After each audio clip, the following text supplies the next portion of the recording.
Hey, Tach. Yeah. You want to get lucky? What?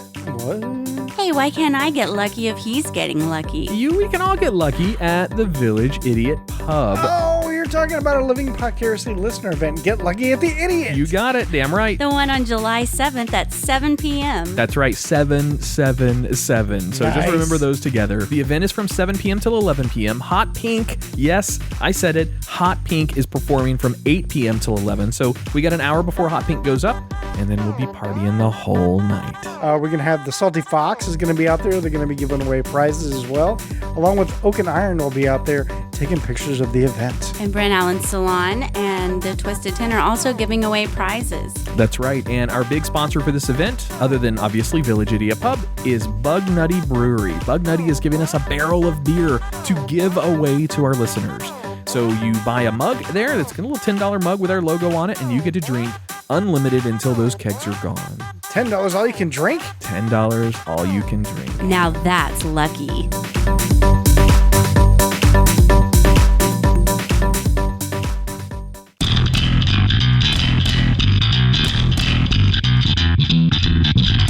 You're listening to Living Podcariously, bringing you real men's perspectives, unfiltered, unapologetic, and uncensored.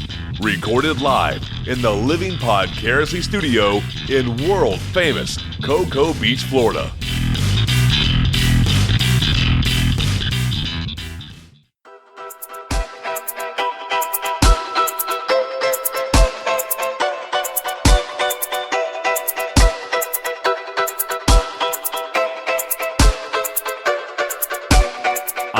Welcome to another episode of Living Podcariously.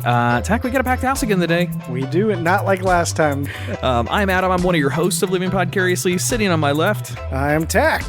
And sitting over there on the Lady Chase. Oh, which one? That's you. I'm not the only one on here. Yeah, but you're the main host of the show. Come on now. Ciao. I'm Andrea Joy. And back as always, I guess. Hola, I'm Jay Alvarez. and we have a very, very special guest. We have two guests in studio. I'll introduce Marilyn first. So Marilyn, also known as Rook, maybe a few things like that. Marilyn Costa is with us as well. No. Yeah, you're on. Okay, well, I can't hear me. That one you just have to be right in the tip. Sure. Like, there you go. Yeah, speak up. Yeah, that's a Use your big term girl you're going to voice. learn a lot you're going to hear a lot in the comedy industry. Just the tip. And joining us, and we greatly appreciate the visit over here to the studios, is Mr. Dan Cummins. Yeah, thanks for having me. And Tach, I will never forget you. Tach. Yay. Like I like to We've been calling him Tach to his face for the last like 4 months. Yeah. It is so tough with names where it's like it is spelled Tach. It is spelled Tach. yes. You know, Yeah. but pronounced Tach. Pronounced Tach. Yeah, no, that was hilarious. You weren't the first person to say that. We've had I'm a sure he's couple of heard it other- before. I'm Oh, sure. yeah. Yeah, definitely. Absolutely. No, but thank you for coming over. You just did improv Thursday, Friday, Saturday, and Sunday. Yeah, You did a yeah. 4-day gig, man. That's... Yeah, you know what? It is funny. It's like when you start off doing stand-up, you're like, oh man, you want the long weeks to work on material and everything. And now I'm at a point where I'm like, when do I get to just do one night? when do I get to do just one show and then leave? Like, because it's fun. It's like you don't really need especially when you have a good show. Like I remember Friday night, first show was so good that it's like I'm just like there's no part of me that wants to do another show. Yeah, no kidding. You have to really psych yourself up for that late one. You take that George Costanza exit, just go out on a high note. I'm Yeah. out. Oh, yeah. Costanza out. I would love to, but it was fun. I will say all 6 shows. There's it's interesting. Just in the last month or so, podcast fans have really been coming out to stand up. It's so weird. It's such a different connection. It's like I've always had a smattering of stand up fans come to shows. Sure. But never a large concentration at once, usually not in most markets. But all of a sudden the podcast is changing that. And most of those people also used to listen to stand up, but for some reason, the weekly kind of feed, I guess, just makes them more willing to come out, or I don't know what it is actually. I don't really understand it. Central Florida's got a really cool podcast group. Yeah. The granddaddies of them all, and all of us know them, are Tom and Dan Yeah, of yeah. Orlando. I'm a Yeah. BDM. A couple of us cool. are. So Yeah. we're tip touchers. I mean, that's I'm sure you get a lot of that. Yeah. I was But, touching some tips over the weekend. Nice. There was a couple of, and first of all, I want to thank Daniel Dennis. Originally, when I reached out to you, and for the listeners who haven't heard, Dan Cummins hosted a Twisted 10 episode. That's our other podcast that we host, and it's doing phenomenally well. Oh, that's nice. You Yeah. and Kevin Allison are chasing each other for the most downloaded Nice. of the Twisted 10. You're neck and neck. Dan Cummins versus the state. Exactly. It's a nice court case. But before I reached out to you, Yeah. so I'm big on not wanting to snipe a guest or not wanting to, steal a bit. If I happen to steal a bit by accident, it's purely by accident. Sure. I don't try to steal anything, but I sent Daniel an email, and me and him have talked a lot back in the past. Yeah. He's going to do a Twisted 10 eventually Oh, that's as well. cool. He's such a good dude. Yeah, he's awesome. But I sent him an email. Hey, dude, I kind of want to, shoot an email to Dan. He seems like a pretty cool guy. I'd like to have him on an episode of Twisted 10 and maybe leave him. He's like, do it, man. Go for it. He's an awesome dude. And Oh, that's nice. so I want to thank Daniel for basically allowing that. I know it's not an allowance, but not being weirded out by it. Yeah, no, those guys have been so helpful. Where it's like they were trying to get me to do a podcast a long time before I started doing it. Yep. And then and especially when it's weird. It's fun actually. The history lately of Timesuck, where it's like I've always had a little bit of a left of center humor and I tried for a long time to kind of like sell shows in LA and do that stuff. And I'd always just kind of like bump up against, before it could really get sold with the production company, whatever, they would always change it into something that I didn't even really care about anymore. It was always really frustrating, and you have so many voices, so many cooks in the kitchen, your manager, your agent saying like, do this, do that. No, this is good, but that's not good. And then there's like this part of you deep down when you've been performing for a long time, you're like, no, I know what's good. I know what works for me because I'm doing it all the time. But they don't want to hear it. And then with the podcast, nobody wanted to take a meeting. Like none of the All Things Comedy, none of those networks had even like any interest at all in even like hearing out what Timesuck was about, like zero interest. And so I was like, God dang it. And then this other network finally, like CBS has a Play It podcast network. They were interested. And then it was like this year-long, ridiculous, stupid process of lawyers going back and forth over just nonsense over because there was a record label involved, Warner Brothers, just the biggest dipshits in the industry, trying to add all this stuff. Warner Brothers is not a sponsor of Living Podcasts. Yeah, that's right. I got some pretty strong opinions about Warner Brothers and what they've done to DC Comics myself. Okay. Well, I had a 5-record deal with them, and by the end of it, I hated them so much. But that's a whole nother. Sure. Oh, but is there going to be a Timesuck on them specifically? They probably sue me. I don't know. Maybe. And so I finally get this thing signed. I'm like, okay, finally. Now I'm gonna do Timesuck. And then they wanted some sample episodes. And basically, long story short, on that part, they heard the samples and were like, I don't think so. Really? Like they just didn't get it. They were just like, this doesn't make any sense to us. We can't market this. And so I was gonna give up. And then Tom was the one. He's like, dude, fuck all them. He's like, just do it yourself. He's like, that's what we did. He's like, I was gonna go with Danger Brain, but then they were a little bit too big for what I want just to start. I didn't know. So, but I had a friend who could do logo design, website, and I'm like, all right, man, give me a quote. And I just did everything. And then CBS had sent me like what's called a podcast in a box, all this equipment to do it remotely. So after they terminated me, before I sent that back, I just copied. I went on Amazon and bought everything that they had given me, and then sent their stuff back, started doing it. And I've kept their little like termination letter as like motivation. And now that like I don't really care about I actually don't really care about the charts and stuff that much. I just want people to like it and it to grow. But the one thing I do look at is the Play It podcast. Not that those people have anything to do with my contract. Sure. But it does make me feel good when I know mine is building and growing more than their other podcasts. Nice. Because eventually, just for my own pettiness, I will someday send an email like, "Hey, check out how many downloads this has gotten." You missed the train, buddy. Yeah, the thing that was unmarketable, you assholes. Nice. Well, let's talk about Timesuck for a minute. Yes, definitely. For our listeners that don't know Dan Cummins through stand-up or through Dan Cummins through his podcast called Timesuck, let's briefly talk about Timesuck and what it's all about. I'm obviously a huge fan. Oh, thank you. I also am a sucker myself. So. Thank you. You're a Time time suckers. sucker. Yes. Oh yeah. Suckheads here. Nice. Yes, definitely. Absolutely. So Timesuck is basically, I mean, you tell me, but it's a show where you pick a topic each week and you get deep down the rabbit hole of every single topic and just tear it apart. And your latest one was JFK. I know you talked a lot about that on Tom and Dan. Yeah. That was an awesome episode, by the way. Thanks. Yeah, that was really fun to research. Well, it's just like I love. I was talking about it on stage a little bit last night, and I finally kind of made sense to myself. But I love learning. I've always loved learning about random stuff. Like when I was a little kid, my great grandpa, he was this old Swede, didn't speak English that clearly. But like one of the things like we kind of bonded over was he just like National Geographics, almanacs, Guinness Book of World Records. He just like random trivia. And so, as a little kid hanging around this really old man, and that was just like what he could give me to do or whatever like that. And so from an early age, I just got really into it for whatever reason, and just like learning about the world around me, and especially growing up in a little town in Idaho where you don't see anything. You know, there was like no diversity, there's no stores, there's nothing. So it's like your only way to explore the rest of the world is just through magazines or whatever at that time. And so that just kind of planted the seed. And I always just like to learn about, you know, stuff. And then, but I also have a short attention span. Yeah. And so like people would be like, hey man, check out Dan Carlin's Hardcore History. And that's a great podcast, but I can't do it. Because I've tried so many times, and I don't know if I have ADD or something, but I'll try and focus, and then I'll be like, shit, and I missed the last 10 minutes because I start spacing off, and then I'll go back, and then I'll have these weird conversations with myself in the car. I'm like, you got to focus, come on, like, you're grown up, just pay attention like a normal person, and then I'll be trying to pay attention, and then I'll start I'm like, that's weird that you would tell yourself to pay. Oh god damn it, I missed another 10 minutes again. I say the same stuff. Like you're thinking about sitting in class in high school. You're like, I haven't listened to anything. And then now you realize you really haven't listened because you're telling yourself you haven't listened. Right. I've done that. I used to say that joke all the time. Yeah. My wife gets mad at me now because I don't think, like, before I met her, it's just like, you know, a life-long maybe coping mechanism of getting good at like pretending to have heard what people said. Just being like, oh yeah, no, totally. But you're off in your own little world almost all the time. And she's like, you didn't hear anything, did you? I'm like, no. So my goal with the podcast was, I feel like there's a lot of people out there who are really busy with their lives,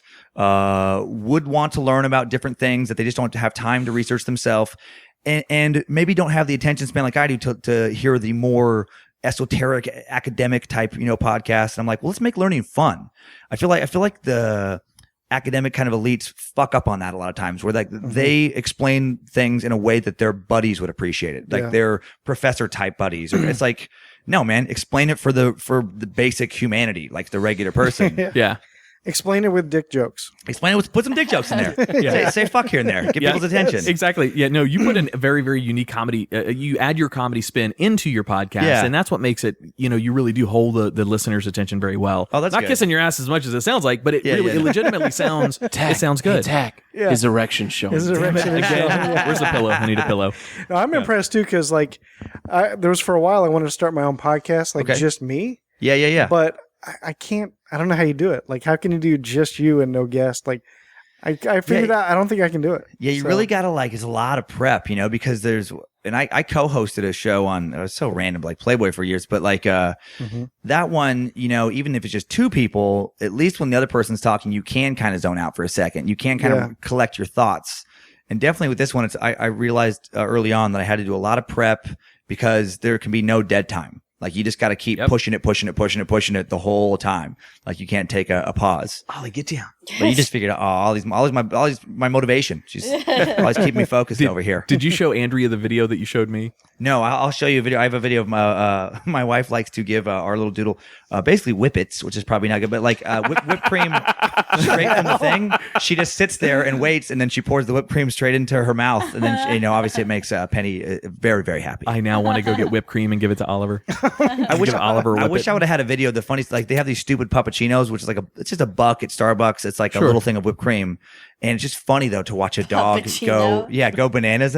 And Penny's like, I think because of the cone, the way it forces her tongue, it like creates some air or something. So she'll like go bananas for like 5 seconds and then do like a grown man belch. Nice. Nice.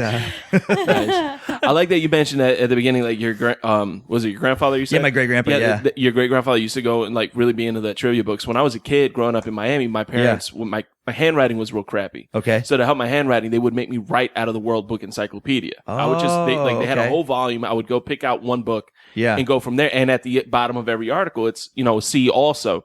Yeah. And so I would just kind of go with that. And that's how I learned about like Greek mythology, Egyptian mythology. It really got me into all that. That's awesome. And that's why I love Timesuck so much, because it's a rabbit hole. Yeah. And I find myself in so many rabbit holes. I remember I was on the internet. I was looking up cabin stays in North Carolina.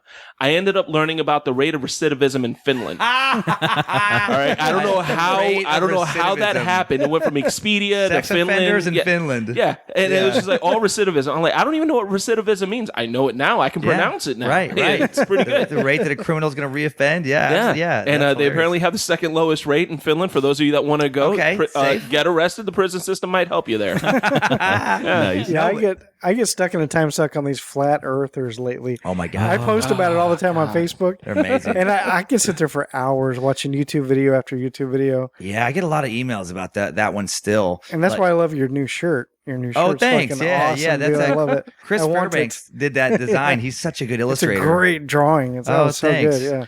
Yeah. Yeah, I was excited. But yeah, the flat Earth thing. That's just I worked with somebody actually. The first episode I did, which is probably not the best one now. I think it's evolving, but like Lizard Illuminati is what kind of got me thinking about like just weird conspiracies. Because I worked with a lady who was successful in life. She could hold a normal conversation. But then she was that person where all of a sudden she would just tell you some crazy shit. Like, and one of them was the lizard thing. Like she believed it? We were joking. Me and two other dudes were joking about what is this lizard people? And she's like, oh no, it's real. Oh my God, that's fantastic. Shit. Can we get her on the show? That's like talking to Jehovah's Witnesses. You're talking, and all of a sudden they just come out like, "Oh no, there's only so many spots." Right. We have to prepare ourselves and really focus on what we're doing. Well, I think religious type thinking is very similar to like the flat Earth thing. It's like, to me, I've always felt like once you're able to accept something that can't be proven, I feel like you've opened this Pandora's box to being able to believe potentially anything, because you go to that place in your head where you're like, I don't care what you say. I believe what I believe. There's a dude named on he's got a huge YouTube channel. His name is D Marble. That's his name. D Marble. Yeah. He's Birth name, of course. yeah, of course. First name D, last name Marble. Yeah. He's a flat earther. And I've D seen Marble him, sounds like a flat earther. Yeah, with a name like that, no one's surprised. Yeah, he is. I don't feel like there's a professor or doctor in front of D Marble. I have begged him and The begged Professor him. Dr. D. Marble. Exactly. It's the Reverend Dr. D Marble. Yes. That's it. Yeah. I begged him to come on the show. I want him to do a segment with us on Living Podcasts. So I'm going to be respectful at first, and then I'm going to unleash the J on him. He keeps telling me, he's like, if we have him on, you have to be respectful. I'm like, then I can't be here. Right. Like, how can Yeah. Because all I'm going to do is sit there, and every time he finishes a sentence, I'm going to say, but science. And then just as far as the longer it goes, I'm just going to get more incredulous and tell, but science. Well, my favorite thing with like the flat Earth thing is like we talk about science. It's like, and I said this I think on the podcast. It's like on one side you have all of NASA, all of academia saying one thing, and then you have like Tila Tequila. And B.O.B. on the other side. Yeah. And it's like, that Jenny alone. McCarthy talking about vaccine, like I think she's flipped. anti-vaxxers. I think she's flipped back now. I think she's pro-vaccine now. Is she? I don't care Yeah, I because think. she's Jenny McCarthy. When I started taking parental advice from the chick who did Singled Out, I've gone to a different place. When I was pregnant, I read her book, and it was so funny. But why? But the keyword Someone funny. got it for me, Yeah. and it was just it just made me really like her and to follow her a little more. But funny, but not like you. Like if all of a sudden she was open to like a gynecology practice. Oh God, no! You're not going to It see was Dr. belly McCarthy. laugh. It was about like having a poopy diaper at a public swimming pool. So, Right. Funny stuff. But I know it's round because on the airplane they had pictures of the map of the world where we're flying. Yeah. And the plane didn't go straight. It was like this. Yeah. It was curved. Well, the way I see it is maps are flat, So the it's world's gotta flat. be. So Right. But not the globe. I love. good point. I love the updates I get. Like eventually, I want to create this like app for like Timesuck fans, just to like down the road where they can kind of talk to each other because I get way too much information sent to me than I can relay back on the podcast.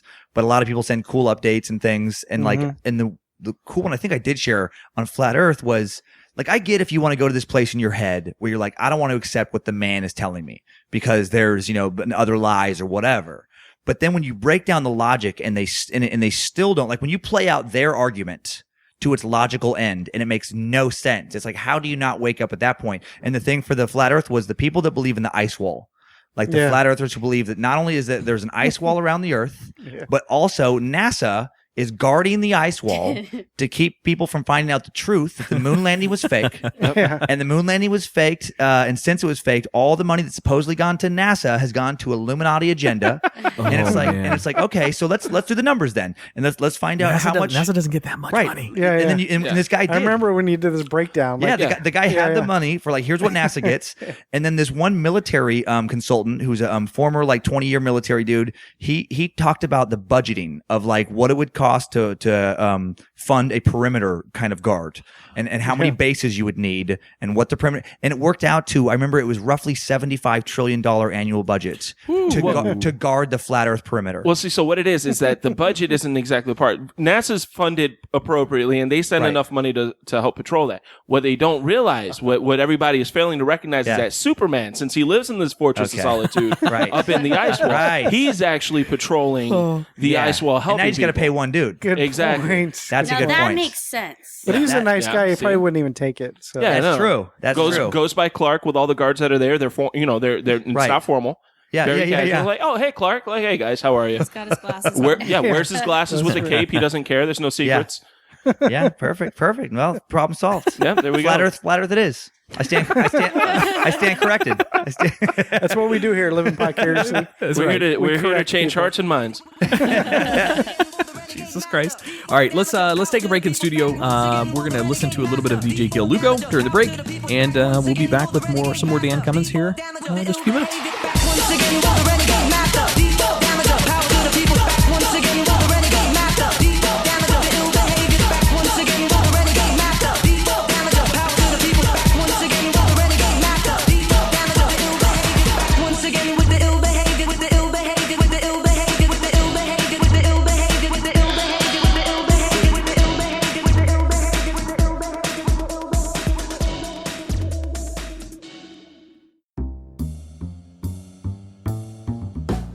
Village Idiot Pub. You locals know about it. You guys from out of town have to check them out. Village Idiot Pub is now a proud sponsor with Living Podcariously and the Twisted 10 podcasts. It's more than just about commercials, though. The cast here will be taking our show on the road to Village Idiot to record some episodes as well as hold events. They have over 30 beers on tap, including ciders and Hefeweizen, my favorite, as well as hundreds of bottle choices. Adam, you forgot my favorite, all the delicious wine.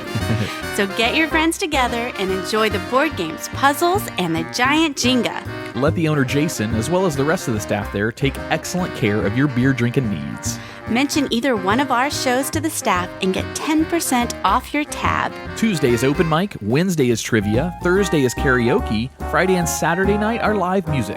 Visit them at 4 Harrison Street, Suite 103, Cocoa, Florida, or Village Idiot Pub on Facebook. And don't forget, they are a dog-friendly location, so bring your friends, family, and fur babies.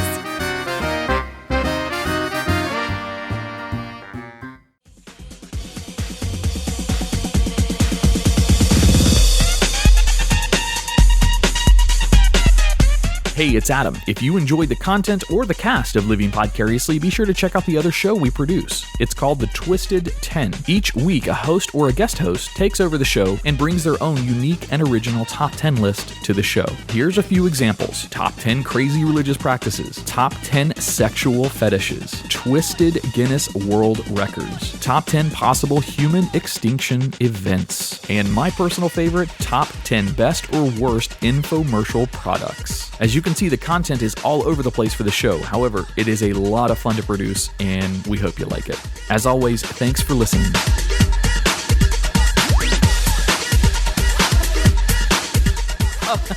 So Andrea bought me that bell for that reason. Every time I rung it, she would come over and give me a kiss. But now, since Tach did it, maybe this is the plug bell. Anytime there's a plug said, we do that. Which I meant to do it during the whole Timesuck thing. But nothing makes a relationship work like scheduled intimacy. All right, welcome back to Living Podcariously. You know, when it comes to technical side of things, I'm not always the smartest, Tach, but that's the understatement of the fucking year. Adam, stop. Let's just tell you how far Dan Cummins has come along in his podcasting. He just showed me how to correct our board to make sure Marilyn can be heard on mic now. So, Marilyn, why don't you say hi again, because nobody's heard from you yet. Oh, hey, yeah, thank you, Dan. Good to hear you. I've been here. So, Adam, if I may, before we start, I do have a fun little game for us all to play. Is this officially it's game time? No. Oh, not yet. This is not a game. Time. This is just a game we're going to play throughout the rest of the episode. If that's everybody cool with that? So the whole episode is a game time. Kind of, but we're still going to play a game though. Okay. So are we going to play like a game within a game? I like to play games. What level of Inception are we? Everybody pick out 3 little things out of the bag. The bag's going around. on these pieces of paper is going to be, well, pick out your 3 and pass it on. And make sure I didn't have more than one. Oh, just for the record, folks, these are actual folded pieces of paper that we're pulling out of this bag that we're passing around. So this is going to be kind of, yeah, of course. Look. Please look at them. Don't tell anybody what you have. So what this is this is almost like kind of like a bingo game. Your goal is to get somebody to say your phrases that you're picking out. Okay. It could be any one of us. Some of these might just be said naturally, which is good. So when you get that phrase said, make sure you spout off and say. Oh wait, I'm sorry. I was supposed to get a few. I got 3. 4. Yeah, I got 4. Sorry. Oh, you didn't read the 4th one, did you? I know. I didn't read 2 of them. Okay. And so the loser, I don't whoever know what has this word the is. most amount. I know I know which one you got. Well, words are hard. Is it the? It's in Italian, I think. No, I know what word it is. Spanish. Okay, that's enough. Shh. I got a feeling it'll come up though. Yeah, look it up. So wait, do we have to like prompt someone to say You could try it. Yeah. You can, God. What if I say my word? Is that okay? Sure. Well, Because isn't that kind of not the nobody point of knows the what game? word you have. Right. I except mean, I you. don't get like penalized for saying my own word, No, right? not at Okay. all. Not at all. So how do we win this? You have to get someone else to say your word, and then what do you do with this? You throw it on the ground, like, I got it. Sure. Yeah. Okay. Let's throw it on the floor. But if anybody else says your word for any reason, even if you didn't prompt them, it Yeah. still Yeah. counts? Yeah. It still Okay. counts. So at the end of the show, whoever has the most of these left over I don't know. is the loser, basically. What does the Okay. loser do? I don't know. Maybe a little freestyle rap. Freestyle rapping. Ooh, they get to take a nap. They gotta do they gotta do a freestyle rap. Oh. Let me be more specific, Adam. Freestyle rap for music, right? How do you word this properly so Andrea doesn't get away with what she did last time? Dan, we had the same competition where the loser had to do freestyle rap, and it was at Christmas. So Andrea's like, all right, give me a minute. I got to go prepare. She goes upstairs, gets a present, and literally raps it. And it was for Tach's daughter anyway, so it's kind of nice. But it was, she wrapped the present in the middle of the floor. She's like, I did it. Girlfriend. I'm like, what the hell? Well, I already lose because I don't even know what this word is. So. Oh no. Oh, I don't have any more. I would probably just end up singing some Salt and Pepper. Maybe some Hamilton. I could But it shoot has for to you be guys. Don't go chasing waterfalls. That's Salt TLC. and Pepper? That's TLC. He's got TLC me open here. like Yeah. I gotta 7-Eleven turn you and up yes, it's again. him. Then I'm always choosing. With do him, her. I'm never losing, and he knows that my name There's is some not salt and Susan. pepper. Flowing. Listen to that. Yeah, that's exactly what happened. Goddamn. Sweet. Okay, so the game has begun. Yes, the game begins now. Let the games begin. Let the games begin. All right. All right. Okay. Well, while we're playing the game, let's do some topical stuff. So Andrea just got back from Italy. Okay. She just Fun. went over there She just yawned in Italian. Oh, sorry. That was a plug? plug for Italy. for Italy. Yeah. Oh. What? No, Like, because they need our plugs for their tourism industry. When did my kiss bell become Tach's It's a plug fun bell. It's plug bell. Tax Fun Bell. He should go buy his own bell if he wants a fun bell. Damn. Sassy. Somebody's got sassy lashes. She called you fat. I'm just saying. Wait, what? What? What? Huh? What? Nothing. But anyway, Andrea saved a couple stories for us for the podcast because of some of her travels, some of the stuff that she did. So she went over there. Well, why don't you tell the story instead of me tell your story? I don't know if I can tell stories.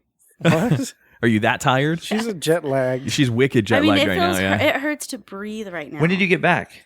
2:00 last night. Oh, like 2 a.m. last Yeah. night? Oh, God. When we traveled for 29 hours, so Oof. Yeah. And the worst. All right, listen. I love her boss. And Brent Allen is a sponsor of the 777 event that we've got coming up over at Village Idiot Pub. We haven't plugged that yet.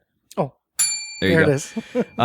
But thank you, Brent Allen, for sponsoring some of the prizes that were given away. However, my God, the three of them traveling over to Italy was a catastrophe. It was hoping to catch a plane flight from one airport and not having tickets, getting to the next one. yeah. and When we left, well, Jeremy and I had to be there 45 minutes before our first flight that went to Yeah. New York. So we got there and the line was so long, and no one told us go to the separate line if you're running a little late. So we would miss it by 5 minutes. Ah. So then we had to wait for our next flight. Well, this flight, we didn't have anything till the next day, would go to Atlantic City, New Jersey. Yeah. And we were like, okay, we'll get there. And the lady's like, it'll be 1 hour from this airport to the Newark airport. And we're like, okay, we can do that. We'll Uber or something. We get there, it's 2.5 hours. Yeah, Atlantic City is nowhere So near. $300-400 for some way to get there. So we're like, we'll rent a car. Yeah. So we went to rent a car in Atlantic City, drive into New York City, take that to the airport, then get on a subway. You thought it'd be a good idea to drive into New York City. No, we just drove to the airport. Okay. And then returned the car, and we made it an hour and a half. And the person at the rental car place is like, you just got this. You got it for a whole day. Do you want to keep it? Yeah. No. Not in New York.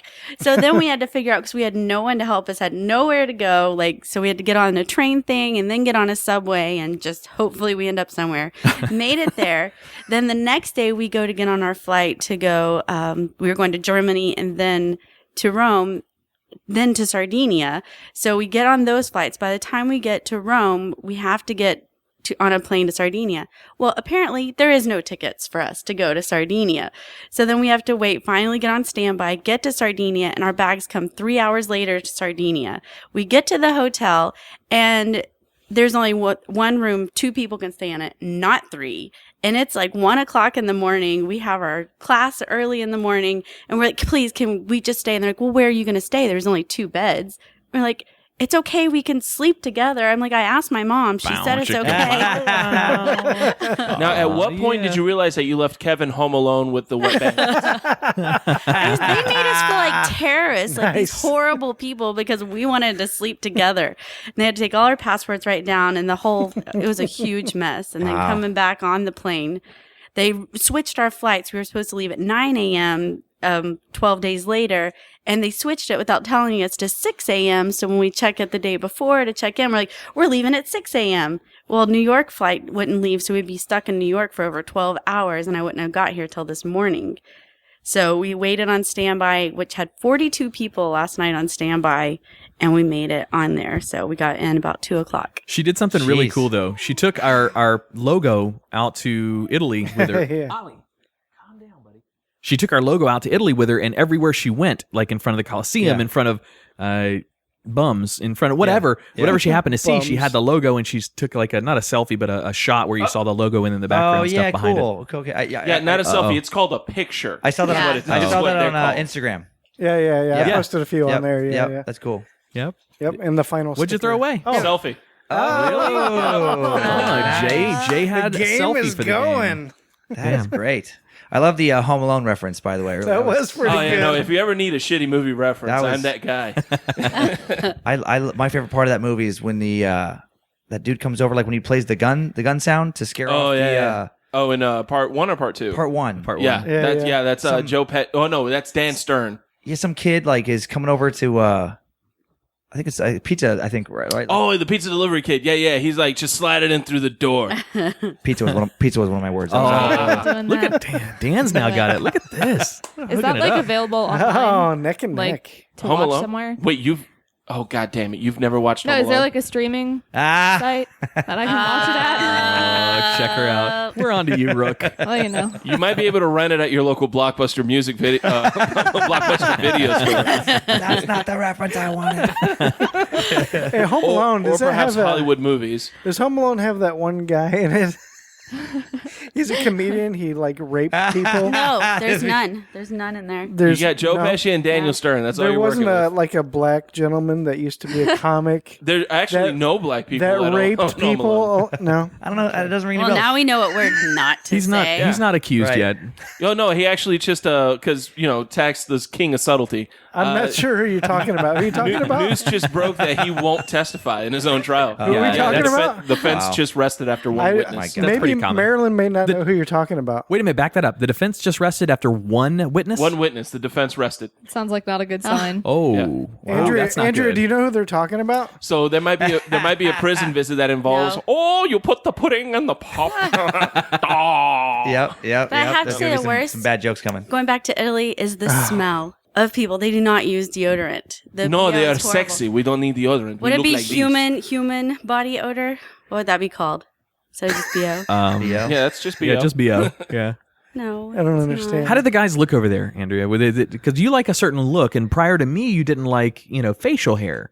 What do you like? How do the Italians look over there? They're super hairy. I don't. Are they? Yeah, they have lots of hair, facial hair, long hair. But there's such a mix of people. You've got tons of people from everywhere. So the only way you know that they're from Italy is because they're working in the restaurant. Or on the side of the road. That's racist, I think. Is it racist? I'm not sure. No. Well, okay, technically you're in Italy. Everyone working anywhere is Italian. So safe bet is if they're working, they're Italian. We're there in June, so it's like all tourists. But I must say it's very refreshing to be in a room full of English-speaking people. Do they actually have like markets outside and Yeah, stuff? tons of markets. Really? Yep. I even bought chocolate pasta. But then when we talked to the gypsies, they're like, that's not real. Yeah, that's something we made for the white people. Yeah. That's so funny. I was like, well, my daughter wanted pasta. What would that even be branded as? Chocolate pasta. Willy Wonka's Pasta Factory. Chasta? I have it upstairs. It's also known as chocolate. Yeah. That's basically what it ends up being. Strands of chocolate. I have no way to get people to say these fucking words, Tach. I didn't either. I think that I kind of did. Does it count if you kind of did? No, it has to say it. Somebody else has to say your word. Yeah. Yeah. I tried to get you to say what human body odor was. I know. I was feeling that one too. Oh. I don't know. I feel like I didn't catch on to that. I feel like this game's taking over the conversation. What if you have 2 words written down on one slip though, and they say one of the words? No, I thought of that when I wrote it. Rip it in half and throw half down on the. What's your words? Because people can read them. So. No, I ain't reading their words. Just saying. I know what. I don't know what specifically people have, but I know all the words. So. I know mine won't be said. This doesn't have anything to do with words. Andrea was telling me she was going over to watch performances in Italy, not like a concert or anything, but poetry reading. They went and watched a poetry reading, but if you don't speak the local language, everything sounds beautiful. Yeah, I was gonna say all good poems. I think I heard it rhyme, and they don't snap though. Everyone hoots and hollers after. Really, I like no, we snap. I like some poetry, but I think I would rather just listen to poetry in another language so I don't hate it. And they had it with music in the background too. Like they had a guitar player and stuff up there. Oh, that's kind of like Poison or Motley Crue, like something like that, maybe. Sure. No. I'm working on my words. You walked out on that ledge and we just let you stand there. I was like, all right, I'll be out here. This is where Adam will insert crickets. Italian crickets sound the same as American crickets. No way. No, they speak the same language? Did the dogs bark the same to you? They did. That's cool. And the cats, this little boy with his grandma saw a cat on the thing and he's like, meow, meow. And the grandma's like, meow. And I'm like, I speak Italian. Okay, so it's funny because in Spanish, when we teach our kids what the animals sound like, it's totally different in Spanish. I know. I knew this guy from Colombia. Yeah. And chicken sound is pio pio. Yeah, our chickens sound like pio pio pio. No, roosters don't say cock-a-doodle-doo, they say kikiriku. Okay. Kikiriku. Which sounds a little more accurate, honestly. No, that's not my word. All over you like kikiriku. And so my son, my son's growing up because we're teaching him bilingual. So he went to the first petting zoo. He had no idea what these animals were. He's like, what sound does the chicken make? And everyone's like, bark, bark. He's like, pew, pew, pew. I don't know. Shit. Anyone? My parents have lied to me my entire life. Oh, that sucks. They say, bark, bark, bark, bark, bark, bark. They say pío, pío, pío. There's even a little nursery rhyme for it. El pollito dice pío, pío, pío. And he's like, I sounds don't beautiful. know. Yeah, right? I wish it's like Italian poetry. Nobody knows what it sounds like. I wish other countries like animals did actually speak different. Like that'd be great if different. Yeah, like if a Mexican dog just naturally like me gusta, me gusta. Like, what? That's instead of bark, it says me gusta. That's beautiful. Is that like the Pokemon that all say their own name as their sound? Is that, I don't know anything. Is that a Pokemon? I don't, yeah, they do. Oh, really? I don't know. A couple of these people are millennials, Dan. I'm sorry. Well, I'm not. I just have a daughter. Me too. Yeah, I get the Pokemon for my kids. I was actually, when I was staying in Orlando, they were having some kind of oh my gosh, anime convention. And so there was like the Starbucks was ridiculous. It was just no one dressed like I was like dressed in normal clothes and everyone else was some kind of character. But I saw a lot of Pokemons. What are you supposed to be? I'm the game admin. Nice. It's like going to a goth convention and it's like we all dress this way to be individuals. I'm like, well, I'm the only one dressed like this. Yeah, Cupcake, you're unique, just like everybody else. Where the words are so different. Like, what would you call this here? A mug. I feel like that's a reach for a word. No, I was talking about Italian words. Oh. No, but the different kinds because they call coffee different. So we call this a coffee cup. She's trying. Yes. Oh shit! You fell for it. I even wrote the words. wrote the words. I tried to write them fast on purpose. So I wouldn't remember them. I have no idea what coffee cup is in Italian, by the way. Oh, It's a coffee cup. Cappuccino.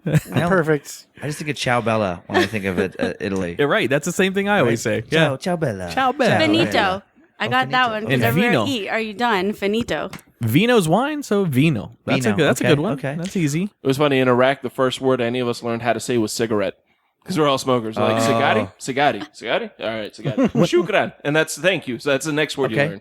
Cigarette and thank you. I've said this Cigari, before. yeah. Every time I've heard a local in Iraq on a phone call in a conversation, they always add the hala hala hala hala at the beginning. And I know it sounds racist, but it's not. They always start their conversations off by doing the hala hala hala hala really fast at the beginning of their conversation. I think you just don't understand what you're saying, and you're just using your own racism. Hey, you know what? That could be, but it's legit. It's like Normally that's like it sounds like salam alaikum, alaikum salam. Oh, that was my word. That's that one I can't say. No, I know which one you Sure? have. You just need to What talk is it? about President Trump, and then you'll get it. President Trump. I'll throw you. Well, I would throw you a bone, but you already got rid of This is one. a competition. I already know which one it is. I don't want to I know. freestyle rap at the end of this. No, I don't want that either. I'm like a little stressed about it. Anxiety. Oh, all right. So Dan, I got some questions for you. So in your bit, like in your stand-up comedy, you reference this occasionally, and in your podcast, you kind of briefly talk on it a little bit. Yeah. But I like to consider you a man's man, an honest to God. You know, in some parts of South Beach, that's a whole different thing. That could be, but a fucking rub some dirt in it kind of real man. And that also means something different. Yeah.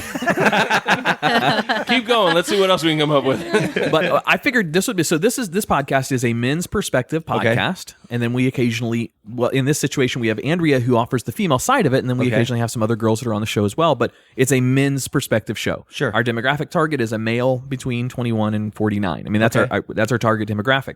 So we figured since we've got you and you're the manly man. I mean, you got facial hair. You got that mantle. Yeah, you talk about it in some of your shows too. So I figured this would be a good thing to bring up. But we want to throw some things out there, and we want Dan Cummins' perspective on: is this manly? Oh, okay. Or is this not? All right. So some very, very basic things. Like, let's start off simple. Okay. Because I know this was one of your bits too. So, and I've got a thing against these as well. But skinny jeans. Yeah. No. Men's skinny jeans. No, because if you have like man legs, you can't wear them. So I would say no. Like if you have like, I'm just truly amazed of dudes who can fit in them. I mean, maybe there's a part of me that's like Jeremy. Yeah, our one of her coworkers, Jeremy. Now is he like under the age of 22? No, he's 27. Okay, because I feel like But like he's beautiful. He's a beautiful gay man. He's got about a 22-inch waist. Beautiful, too. Yeah, 22-inch waist. Okay. This kid. Like, Okay. he's like, yeah. I just feel like if you're able to wear skinny jeans, you're also not able to help somebody move. That's fantastic. I'll tell you what, though, you can rub yourself into a hard-on, too. You could, matter of fact, Like you're walking and it's rubbing on there. Not only can you rub yourself into a hard-on, you could probably rub yourself out of it. It's all about switching positions. that's one of my words. You gotta change your pants. Where is the picture? I keep looking down at mine. How the fuck am I going to get you guys to say this? It's like all during right. a raffle, you keep checking your number in case it changes. Yeah, exactly. Oh, wait. No. Oh no, it's still that. Or when you walk into the fridge like twice a night just to see if something new has showed up all of a sudden. Did I miss anything? No, still the same. No. All right, so let's do how about man buns? What? Yeah, I don't. Those man little, buns, the little man buns. Also else are means they gonna something put their different in South Florida. Also means something different on South Beach. I know that like I don't know. I know they're fairly popular, whatever like that. It's funny. Even my wife will say like some guys like some very very Very rare, few. very few. It works, but I've never in my life seen a dude with a man bun and thought, oh, that's fucking cool. And it's typically the same guys that are wearing the skinny jeans. Right. It's just, I get it. If that's your thing, it's fine. But it's just not, I don't know. I Not my agree. thing. The only guy I've agree. ever seen that looks decent, and my judgment for men is not the best, but the only guy I've ever seen that I thought, oh, that looks pretty good on him, was a Right. dude from Game of Thrones. The guy who played Jon Snow? Kit Harington. No, Kit Harington, the yeah. guy who played the Tormund. Dothraki dude. Oh. James Momoa. Yeah, but James Momoa looks fucking good in anything. Like, I'm a straight man, and I would totally blow James Momoa. Jay has got movie knowledge. It's but ridiculous. but like he's like he looks almost a Samoan or Pacific Islander. Yeah, he is. Yeah. Okay, Samoan. So like that's almost like a little bit cultural, like the longer hair. Yeah. But still, even then, he would look more manly without the bun. And I was just thinking, like, you think about action movies. It's like add a man bun to like Bruce Willis in Die Hard. That should be like a meme thing online. Right, just add the man bun. Add man buns to him, Yeah, to like various action stars. And it's just like, you're never like, oh, that was a good call. That really made that role more believable. Yeah. Jason Statham with the fucking man bun. Jason Statham. Is Game of Thrones on Showtime? HBO. God damn it. You couldn't see that coming. God damn it. God, I didn't either. That was good. Tach, you're gullible. Damn it. I know. I suck at my own games. You wrote them down. I lose my own games. You know what you should have done? What you should have done is said the losers who, like, if you were to guess the one of these, you would have to take my little piece of paper, and then whoever collects the most, because at this point you would have like funny. 6. Oh, I see. Yeah. No, but then he'd still know the words. Like, he knows what everybody has written down. Yeah, but he still has to make us say them. Yeah, that was well played, though. That was impressive. Because we were lulled into a false sense of security. Yeah. Exactly. We were away from the game. Well and then played. It was segued out to the conversation. Next time, I'm just going to wait for that silence. I was trying to fill the silence, like nobody's saying it. And I'm the delirious one. Now that you mentioned that, all I can picture now is Gene Wilder in any movie with a man bun. Are you the Gene Wilder? There we go. That's all I want to see. Yeah. I'm going to say it every time it comes up. So what defines a man then? Getting back to that man topic, what would you guys think would define, other than genitalia, what makes a man more manly? What are those things? Like going hunting and fishing? Hunting and fishing? All right, so recreational. So many different ways to define it, I feel like. Because I don't feel very manly, like, compared to my dad and my grandpa. Like, these are guys who can just fix anything. Like, they're really good, like, really handy. They can, like, anything's repaired, like on an old car, they can fix a transmission, they could pour concrete, they could build you a house, like that. Hunting, fishing. I mean, I do think of traditional kind of like masculine things as like more stuff with your hands, like knowing how to fix and like hunting, fishing, knowing your way around like the outdoors and that kind of stuff. It's funny, like nothing turns my wife on more, like nothing, than fixing shit.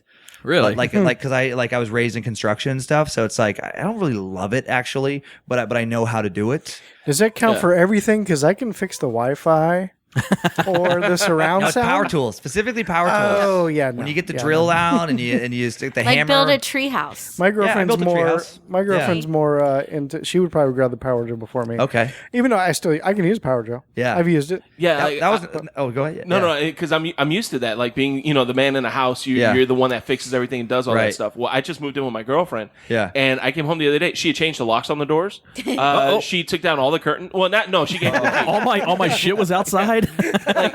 She had changed all the locks on the doors. She had taken down the curtains. She's putting new curtains up. She went out and bought a new power drill. And I'm like, I'm gonna like take a lesson from Nick Offerman and learn how to whittle something out of wood. Just because I'm like, I don't have anything else to step in. I'm cooking. That's what I'm doing. I'm cooking. You're getting emasculated by your own girlfriend. Totally switched out. And I also think like a thing that women like as far as like traditional kind of masculinity is the and not all women, but more than I think most guys would expect is just like chivalrous stuff, like nice. Opening the door, standing on the outside of the sidewalk, little things like when you're walking down the street, stand on the street side. Where it's like it comes from like the old, like the 20s or whatever, like when stuff would get splashed up or when cars would hop the curb, that you would take the blow, not her.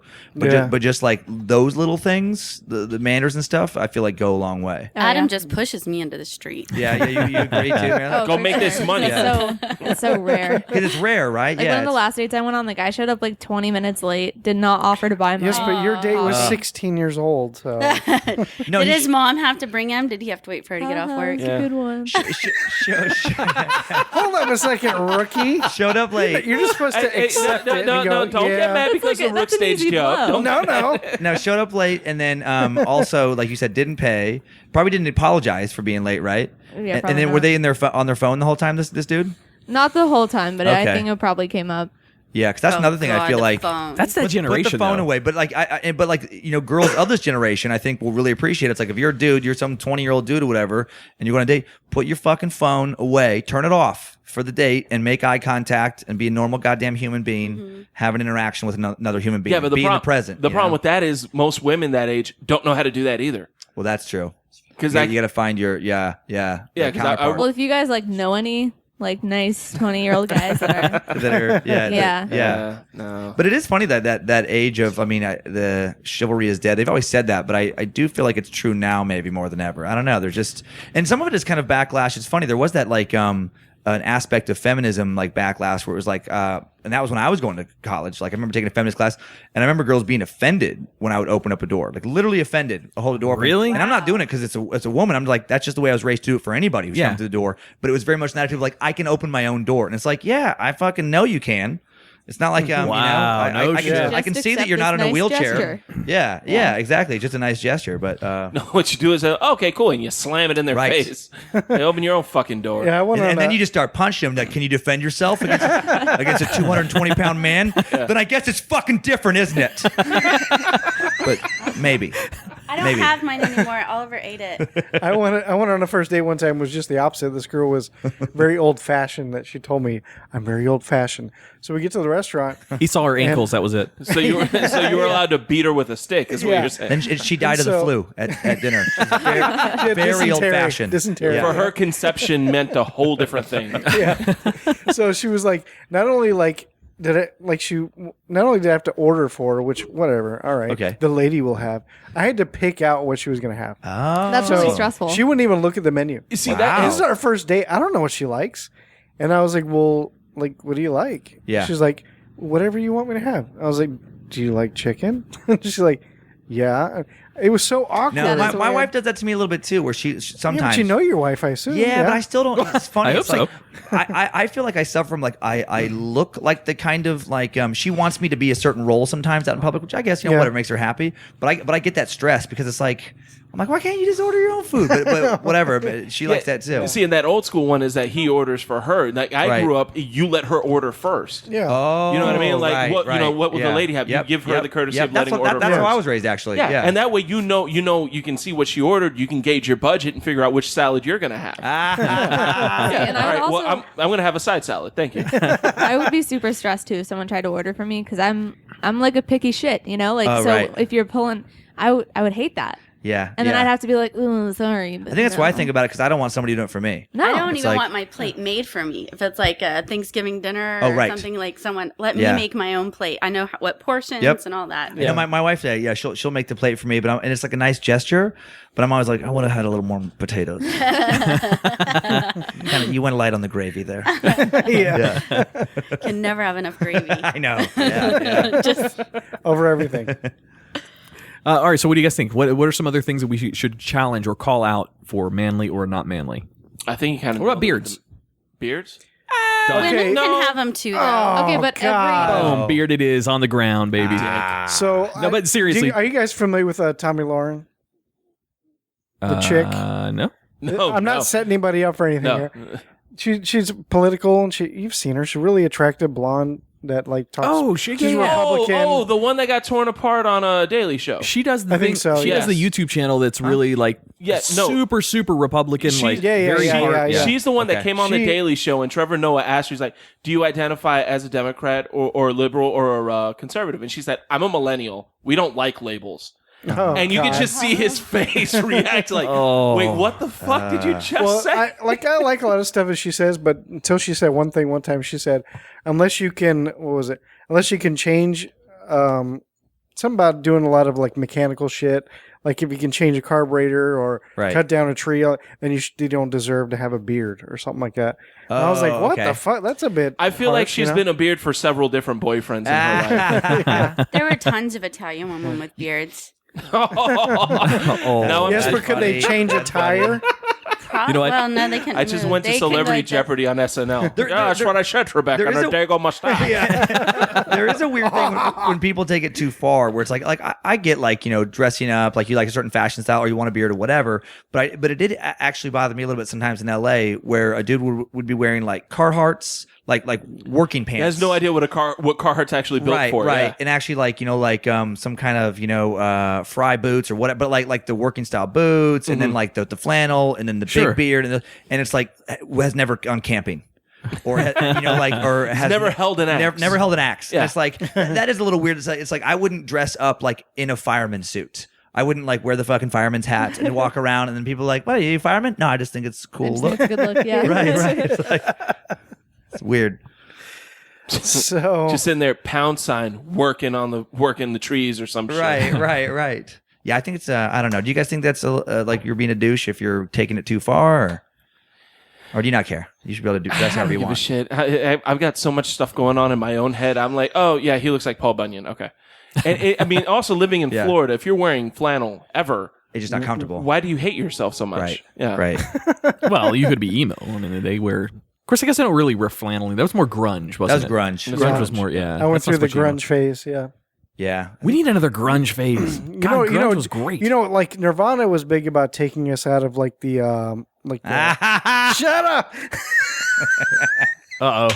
I think I see what's going on. Damn it, Dan. God. And I know what you were trying to do too. You do? Oh no! Dang it! I'm not gonna say anything. Okay. I wasn't going to. You two are just adorable together. Stop. I think we're gonna be the last ones with our little pieces of paper. I still have 3. Let's get a quick count. I have all of them. I got 2. 3. Dan has 2. You have 2 as well, Jay. 2. Andrea has 1. None. Oh, no. Ollie ate her what last about the one. The dog ate it. You have Serious. one. The dog ate No, the it. dog did. I watched her feed it to him. Yeah. She knows what it is. The dog ate my homework. She knows what it is. I don't know what that word is. I couldn't even tell you what it spelled like again. All right, so let's do this. Let's take another break in studio. We're going to come back. We've got a couple more segments we want to bring, and we're going to close out the show this week on the Guyry segment from Andrea Joy. Nice. So we still got some more stuff to do, though. Time? Oh yeah, we still got more to do. It is 11:40 a.m., so we're probably going to need to wrap it up here and maybe at latest push it to about 12:20. But I want to make sure everybody has lunch, enough time to eat lunch and everything. But which is on its way. Is it? Sweet. Yay, right. Italian food. All right, we'll be back. The greatest trick the devil ever pulled was convincing the world he didn't exist.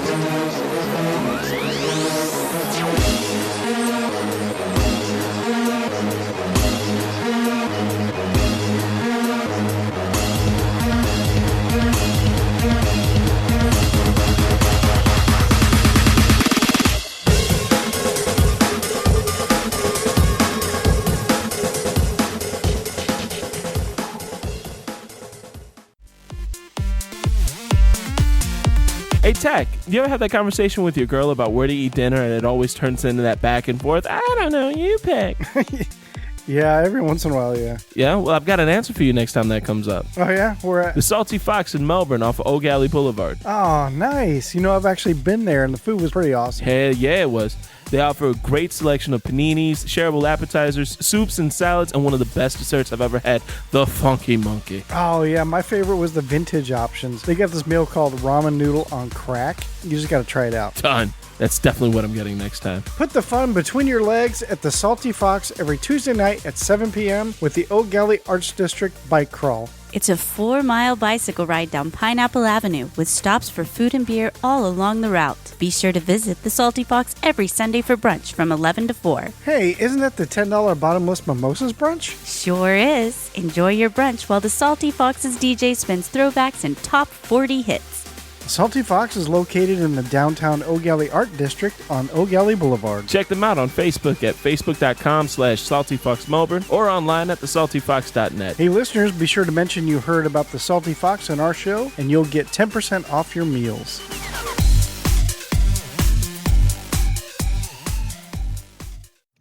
My name is Carrie Sims, and I host Sketching Comedy with my artist friends Imran Javed. Hey, that's me! And Phil Rude each week live on YouTube. Hang out with us as I learn and discuss the legends of comic book art and comedians while the fellows are creating live drawings during the show. I learned Stan Lee defied the Comic Code Authority with an anti-drug comic. That's right, Carrie, but did you know the Hulk wasn't supposed to be green? He was supposed to be gray. The printer screwed it up. Visit BlazingCaribouStudio.com or tune in each week on our YouTube channel and download the podcast at iTunes, Stitcher, Google Play, or wherever podcasts are found. Sketch you later.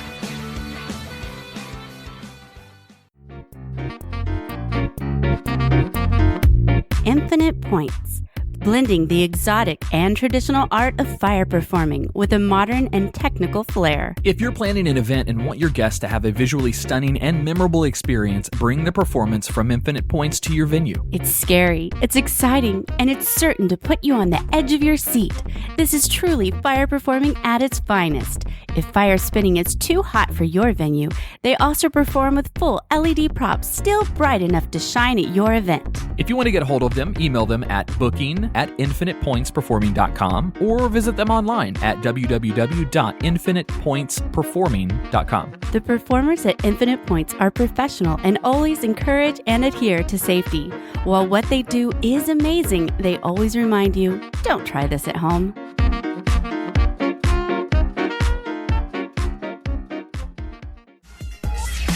Turn up the joy. It's DJ Gil Lugo in the mix.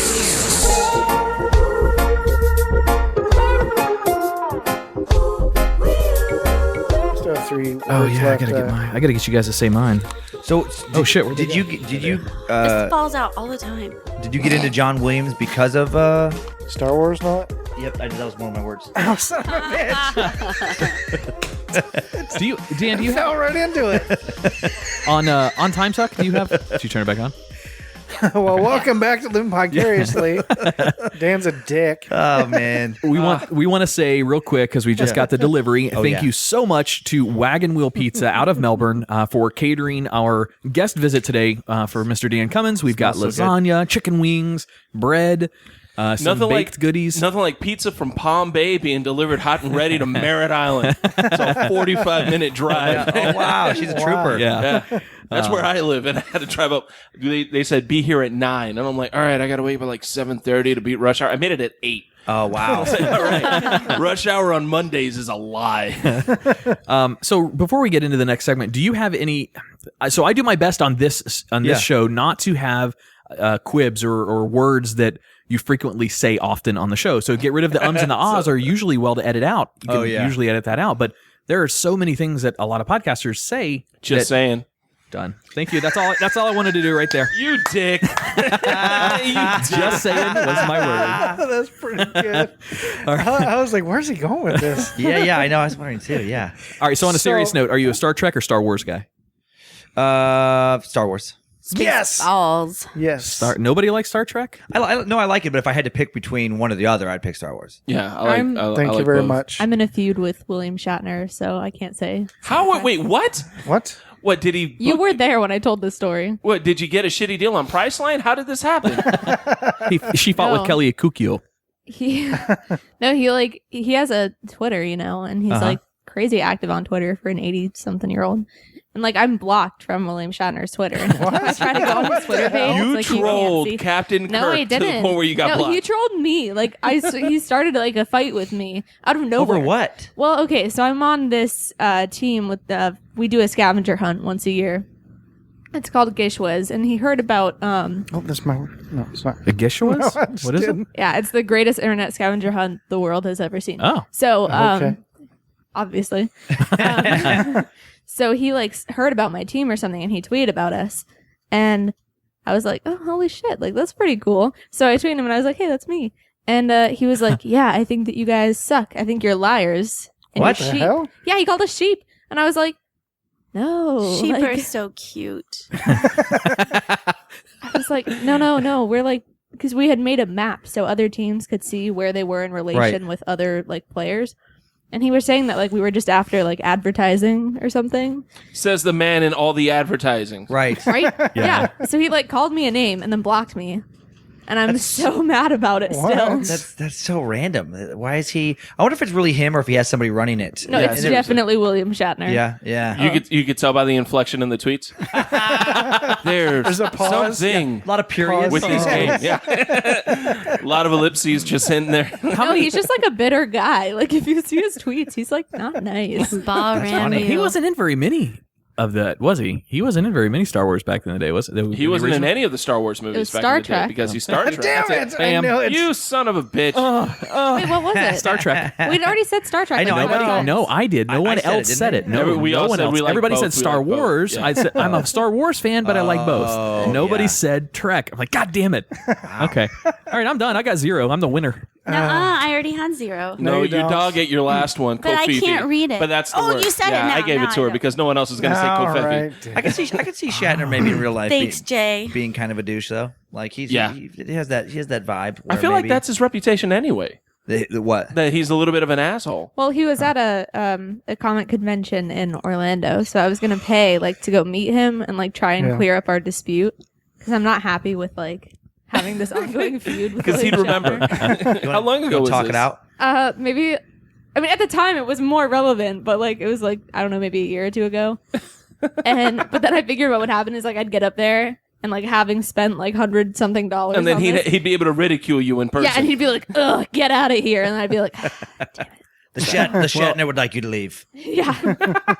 The Shat. That would be The Shat has requested you to leave. I kind of wanted to touch on this a little bit. So Marilyn has got from what I've learned about her, she's in stand-up comedy now. She's done a few gigs. She's actually pretty funny. She's got some YouTube videos, and they're good. Great. It's legit. She's good on mic. She's good with a crowd. Her stage presence is spot on. But she bits this, and I'm wondering if it's a bit or if it's real. But I kind of think it's real. She has a weird fascination with older men. Okay. And I'm talking older. Your age? Like my age? You mean a young comedian female who has a weird thing with older guys? Do you have daddy issues too? Is that Her dad listens to really this. need to ask. Is that all women though? I mean, really? I No. feel like We're almost all talking. women. We're talking It's a little abnormal. who's your your biggest crush older guy? Okay, well, it fluctuates, but I gotta say, I think right now it's Kenny Loggins. That's what I'm talking about. She's that level of dangerous. older man. He's what, 69 or 70? He's 69. 69. Yeah. Oh, it's a perfect age. My first crush was David Bowie. He's a young 69. David Bowie. But David That Bowie was my wasn't favorite. 69 when you had your crush. But I was 13. Okay. So. But I think though also it's more I would feel like it's more about Kenny Loggins than about 69. Well, It's not like you're seeing a lot of it's not like you're seeing a lot of other 69-year-old dudes be like, fuck yeah. 72 Hey, Pops, maybe. how old are you? What's your impression of Rod Stewart? See, doesn't do he's another impressions. musician though. But if it was like Denny who retired from Ace Hardware, and now plays golf on the weekend, 69. I feel like that's not going to have the same sex appeal. How good is he at golf? Yeah, it's about his talent. It's about his talent. And from Ace Hardware, he can probably build some stuff. Well, I mean, There's do you find yourself getting moist when you're greeted by the Walmart greeters? I mean, because that might be a thing then. I do though. Yeah. I do. So No, that doesn't mean much. it varies. Definitely ages of guys goes from mid 30s to and I'm I'm Her parents listen to this and they just heard you say her getting moist Okay, you for the don't- Walmart. Listen, if her My parents are mom, listening, my mom makes those jokes for me. When Oh, okay, when I all right, leave the good. house, she's like, All right. "Your boobs, you got to put them out there more." So Way to go, she's- mom. Well, yeah. Dan knows your mom, right? Oh yeah, I don't mean like that, No, but- she came on the show. No, she was cool. She was cool. Yeah. Dan knows your mom. How do you think they got front row tickets? My mom's like kind of a pageant mom. I like to call her. Okay. Because she's like, I mean, I don't do pageants, but She's supportive of your stand-up very much though. Yeah. Well, I was so worried what she was gonna say to you. She just. Well, she was also really drunk at that point. So No, she just wanted me to I think she wanted me to give you shit, today. But she was also just like, my daughter loves you. She just was prepping me for you being here. But she was very excited that I was going to get to hang out with you. she was like, make fun of her. as far as her mom being supportive, what happened that first time you guys came out I don't the want to tell mics? the story again. Oh, we have to. I really would rather not. Oh, all right. Well, no, that's it's fine. that's just so typical though for my family. I think more of my family wasn't there. I had done a show at my high school. It's the first time I'd done anything. My parents wanted me to go do a real open mic Before the high school show. after. No, right after. So Okay, got it. there's a spot down in Melbourne that we do every Wednesday, and it's called open mics. So you can okay. understand Yeah. how it was misleading. Yeah, it's not Right, exactly right. an open mic. It's the owner's name is Mike. Oh, Yeah, got so it. it's Okay, open okay, mics, and okay. every night there's a different thing going on. Wednesday is comedy night. More of like a showcase than it's than a showcase. Got it, exactly. got it. So But it's called open, Open mic, mic, so yeah. you would think it was an open mic. Right, it's a misnomer for sure. There yeah. you go. there was a bit of a kerfuffle in the parking lot. So confidence went little from strong. being high from the high school show to rock bottom with the open mics. It's like, oh, Mom, please. Well, the thing is, it's a booked show, so so you couldn't do it. Right. Okay. Yeah, but I went back. You did come back. You did. As a matter of fact, the last time I MC over there occasionally, she was on it. You did really well. Thank you. Actually, that was actually that was really my favorite good. set. I got to tell my jokes about my male interests. Your male interests, yeah. Yeah. Well, I like that on the male interests that you have a range. It's not necessarily just Kenny Loggins. And I try. Right? It's not like you're craving an arthritic knuckle. It's Kenny Loggins, Michael McDonald. I'm sure you get excited when you hear Yamo be there. Who doesn't? Who doesn't? Loves a woman. That's not Michael McDonald. That's Michael Bolton. But I'm jealous. You should go. There's a boat party after the concert. It's like a festival and all day, and like Yacht rock Michael on a boat. McDonald comes out and plays. Are you and into Kenny any other Loggins. like older rock, like like Molly Crew? Or You're Poison, trying. or You're trying. or let me try to get this. All right. Are you like any of that older stuff, music? Rock? For the sake of this conversation, I do not. Why do I feel like Chris Hansen's about to walk in the door for Tach talking to him? No. There's brownies, but there's no lemonade, and that's why I'm comfortable knowing that Chris Hansen. Does anybody else like any of that older, 80s? Yeah, I do. Yeah. Sure. Okay. Let's have a conversation. It's like talking like the Bon Jovi type. Yeah. I used to like Poison a lot as a kid. Trying to get us to say Molly your Crew was words. good. I'm working on it. Just waiting. I was invited to a boat party in Italy. Okay, you're changing Do subject. they call that? Do they call that? That's my human trafficking. Is it called douche story. rock? Does anyone know? Douche rock? No. Bam. Douche. Damn it! I knew it. Oh. That's like his third attempt to get that. Nice. Tach has been all over me on douche. See, he's subtle. Are you talking about hair metal? Close. Glam rock? Not so Butt much rock? metal. You talking about glam rock? Glam rock? No. Hard rock? bands? No. Oh, hairband. Yes, I got one. Thank you. Because that's way more interesting than my human abduction story. I feel better. You're talking about a yacht party in Italy. It's called a regatta. No, this is when we almost got kidnapped into. Now a we'll boat talk party. about your kidnapping story. Jesus. You don't want to hear it? Fine. No, Talk amongst yourselves. I had to get a word out. I'll just text my friends about it. So we almost got abducted. Tell your story. Now I can use it. Do you think maybe it's because of a comedian that was raped people? Now, did Liam Neeson save you? Oh, you know what? Liam Neeson. Liam Neeson's on my list. I love the. That's what I was missing. No, wait, I I love get that. I get that. So Have you I seen love A Million Ways to Die in the West?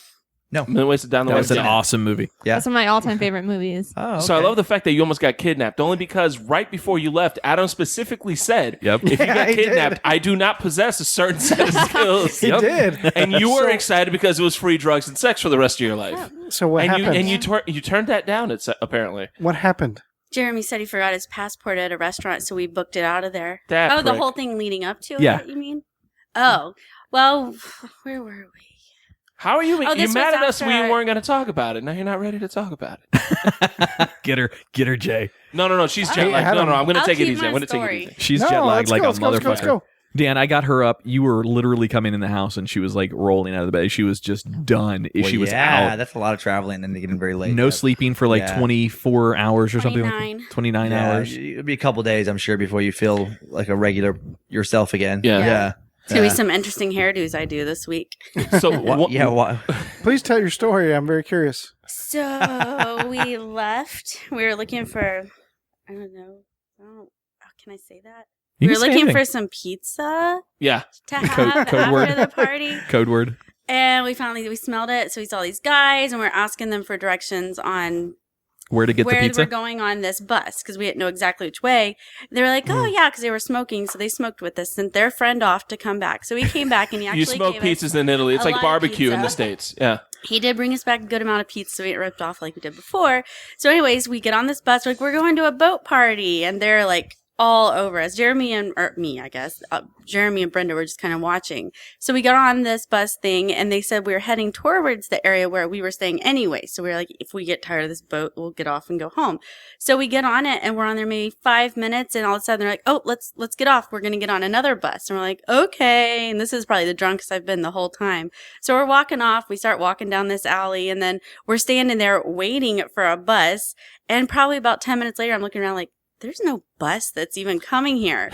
And that's about because we were waiting for their friend. So they're like hollering at this guy down here. And Jeremy's like, wait, where are we? So he comes up and says, Andrea, I forgot at the poetry reading, I forgot my passport. We have to go back. And I'm like, okay, guys, we'll be right back. You're like, why is Eli Roth filming this? Yeah. No, this is how you star in your own film on the dark web. So they're like, no, you stay. They'll go. We'll stay here with you. And they're like holding my arm. And Jeremy's like, no, she has to come too.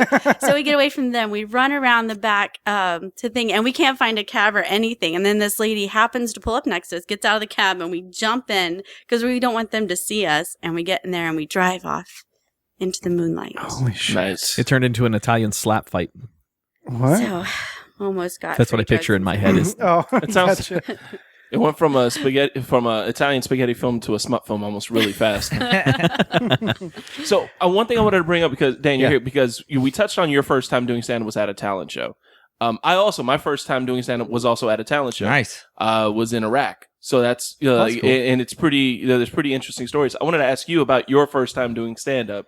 What was that like? It was I didn't have some crazy story. I just did it at an open mic. Mine was more of like just on a whim. I guess what was weird about mine is I didn't think about stand-up much before I did it.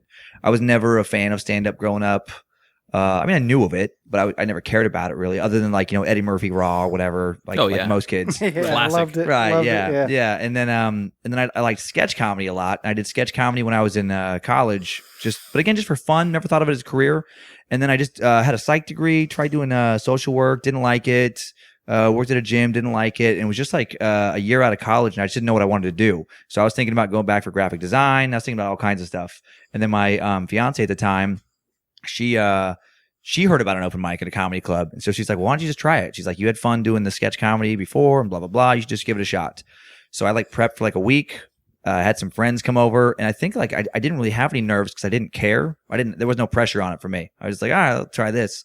And it was really right place, right time. Where when I started doing stand up in Spokane, Washington, there was a very, very small group of local comics, and there was 2 clubs in Spokane, like weekend rooms, trying to get going, and they didn't pay for out of town features or MCs. So you had a small talent pool, plus a lot of spots that needed to be filled. And I was just like, I had stage presence. I was like, sounds so stereotypical, but I had my own band in college. We played parties all the time.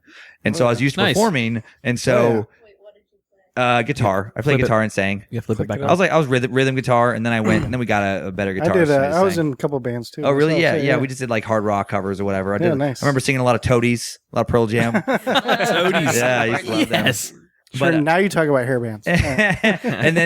So it was just, I did well enough to comparatively, like if I would have started in LA or New York, it might have been very, very, very different. I might have been intimidated or whatever, but they were just really supportive, and they were like, and the local guys didn't write. It was like this weird crew of dudes who have been doing it locally for 10, 15 years, doing the same shit from 12 years before. Yeah.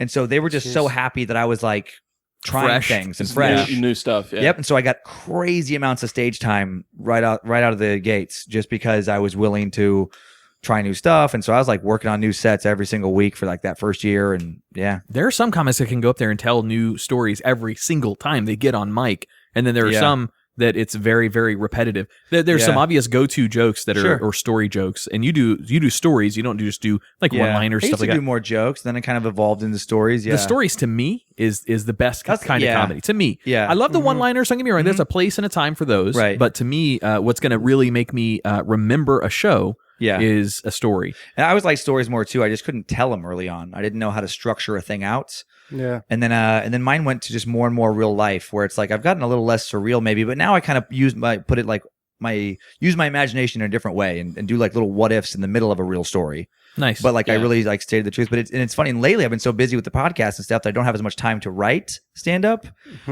So the stories are even more organic. Like I was opening up on 10 minutes at the Improv of just shit that happened the last month. Just like it wasn't like written. I didn't write it out or anything. I was just like, I think I've been doing stand up for so long. It just came out in cadence. After a while, you just know how to structure a story. Like you're more confident with yourself as to being. Yeah. Like, okay. Yeah, I know how to sell this. And it's like now it's like I have like 5 albums, so it's like when you're working on your like 6th hour of material, it's very different than when you're working on your first. Yeah. Yeah. All right. Do you guys have more questions that you guys want to ask? Dan? That was all I had. That's all that you got. What about you? I do have a few stand-up questions. Go for it. Oh, not all our stand-up questions. Oh, well, that's fine. I wrote them down. Nice. Don't put us in a box. What? Just not. Don't put us in a box. What's in the box? What's in the box? Okay, so if you could pick any guest for a Timesuck, who would you want? Like if I had a guest on, or like to do any type. Like maybe like more an interview, like do the Timesuck on a person or something. You shared a Timesuck with some because you did one not too long, maybe 2 months one ago with the crime and sports guys. Yeah, I guess you know what? If I could do any, who would be the most? Oh, I know actually, Eddie Vedder. Nice. Pearl Jam. Just because not even necessarily on the musician angle, but he's had such an interesting life as far as his social activism and like what he's kind of used his fame for.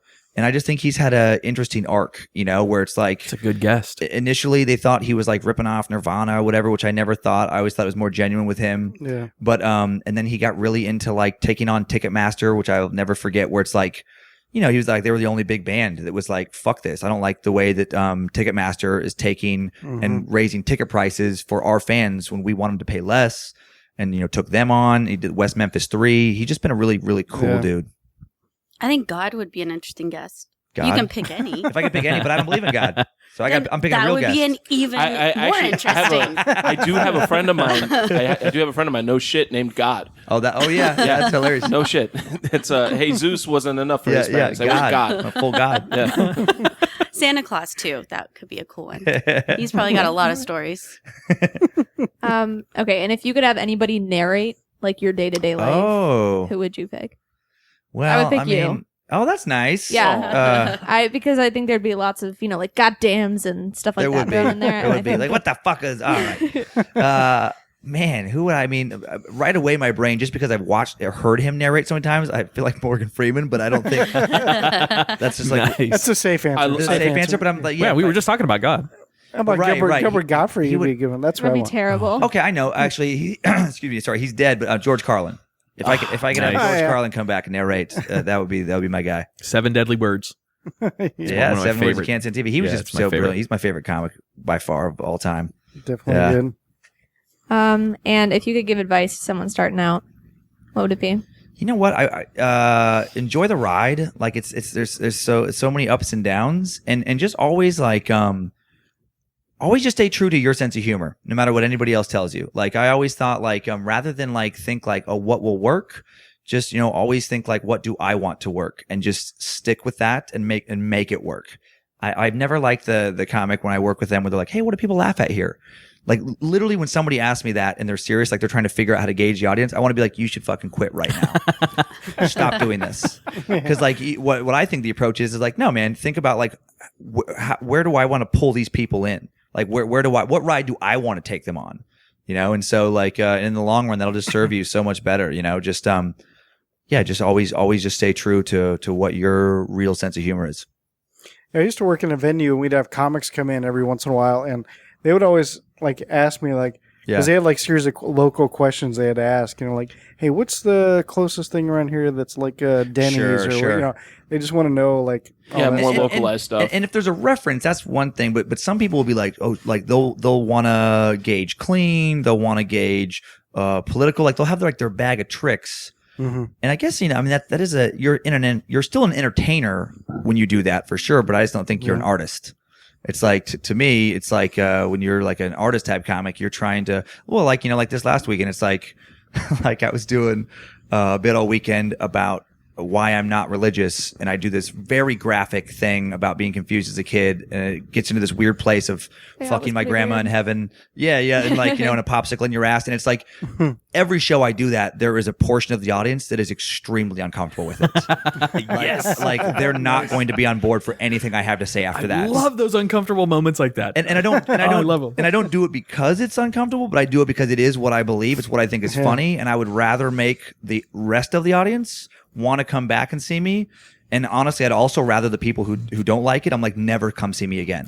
Like I don't want you here, just like you don't want me saying this right now. Yeah. This is what I'm selling. This is what you bought. So if you don't like it, shit on you. Yeah. I found taking that advice, and I'm at that point where I've stopped wondering, like, is this funny? Is this funny to other people?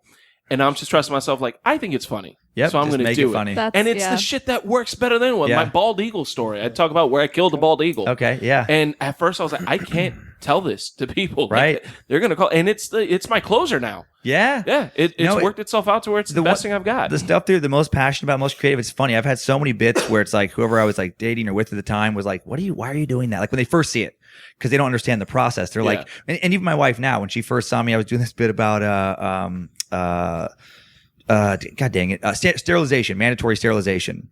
And it's just a long bit about like how I don't think most people should breed and you should have to have these rights. And I was doing it for a while after another bit about what groups of people I want to kill in society.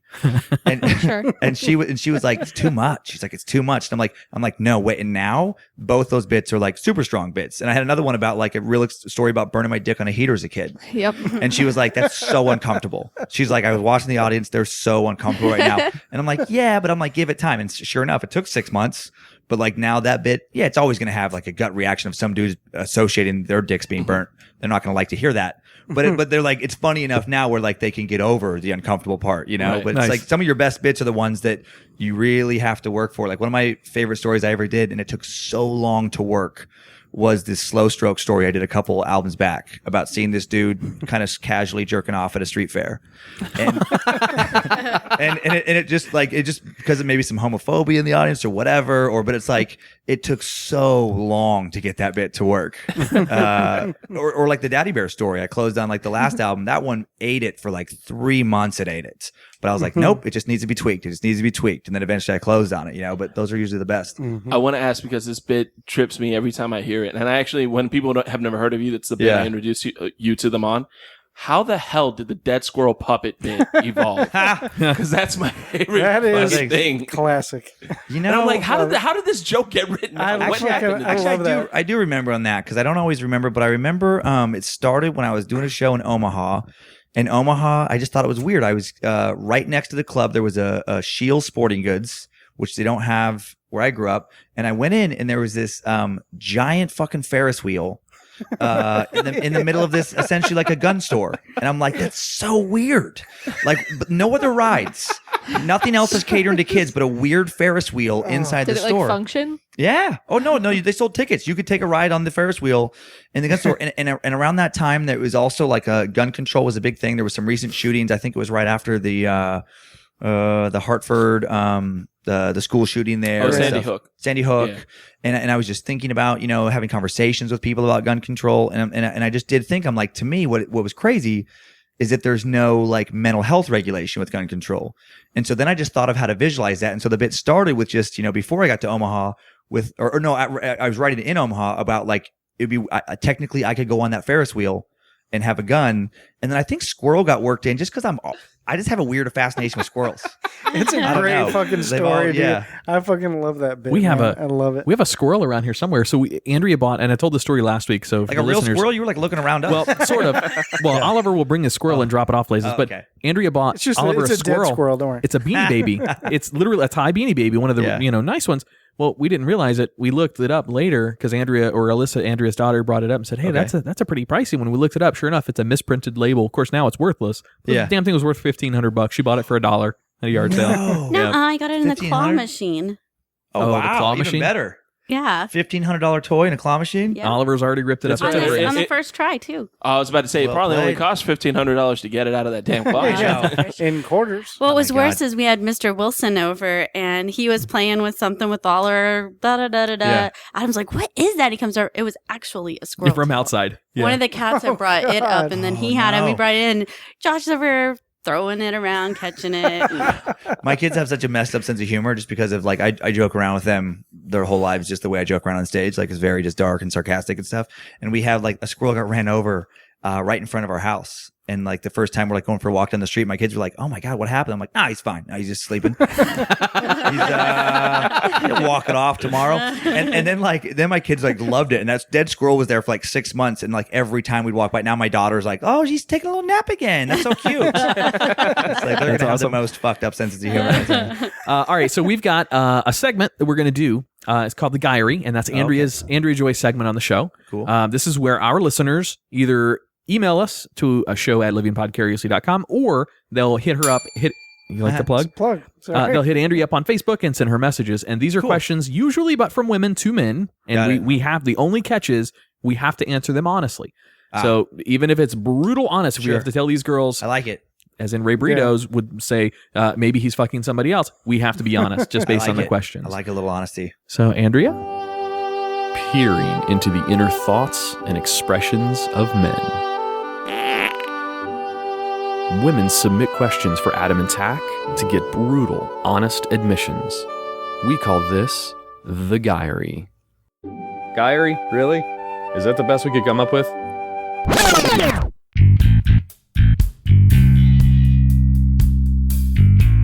All right, number 1 comes from Melissa in Florida. Does the groom ever cheat at a bachelor party? Do other guys at the party cheat? This includes oral, fondling, anything. Well, fondling shouldn't count because if you're at a strip club, if you're getting a lap dance or whatever, does that count as fondling? I don't think it's the norm, but I do know of several stories that people have told me of, and I've just heard secondhand, or sometimes actually from like the girl who's an ex, where the dude did cheat at the bachelor party. Yep, I saw it firsthand when I was in Colombia. Wow, I was living in Colombia, and down there the nature is completely different for how. I mean, it's accepted to have a mistress. Number 1, right? Like it's like part of the culture. European countries, yeah, but accepted by everybody but the bride. I feel like in those cultures. You know what? That's probably a good point. Right. It's a very misogynist society. I can vouch for that as a Colombian. Yeah. Nope. Nope. But I saw it was one of my coworkers, and he's a Colombian local. He's a local national. Yeah. And, they had strippers come over to the house, and they escalated. They went from strippers to hookers really quick. No. They were hookers from the beginning. They were just warming up first. Yeah. You know what they call them in Colombia? Prepagos. Prepaid, yeah. See, I'm not a big stripper for the bachelor party fan. It's like I've been married twice, and my last I didn't even have a bachelor party. I didn't want one. And then the first time around, I just got drunk with some friends and took over a karaoke, just being idiots. Yeah. But like the stripper thing, I do feel like that thing. Like if you really want a stripper, that's fine. But why are you getting married then? Yeah. Like if you want all that action and stuff like that, it's like then be the dude who's just fucking hitting those and fucking everybody you want. I mean, I have no moral qualms with being that dude. When I've been single, I was a huge whore. But it's but then if you're gonna go there, then why are you trying to do both? Yeah. Good call. And being the groom, you're gonna be bombarded.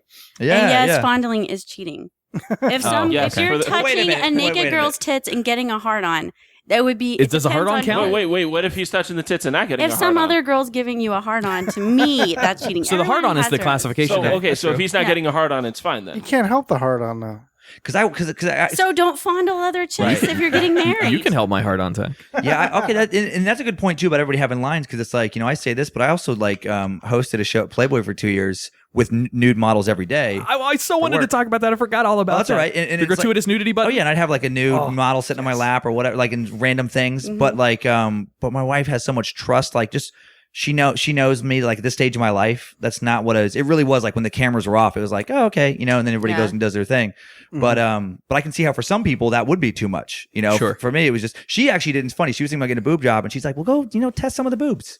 As far as just that makes sense. Hey, do me a favor. Ask them about their doctors. Ask if they got cards. This is the Mercedes model. I didn't do that actually. That was too much for me. I'm like, I don't know. That seems a little weird. I didn't want to be that dude at work. But, I remember I had a friend of mine. I was working the front desk at a hotel. She was out on vacation for a week and a half. Yeah. And she didn't tell anybody anything. We all knew she was going to Colombia. That was it. Okay. And then she came back, and the front desk, all the girls wore business suits, the suit jackets. Yeah.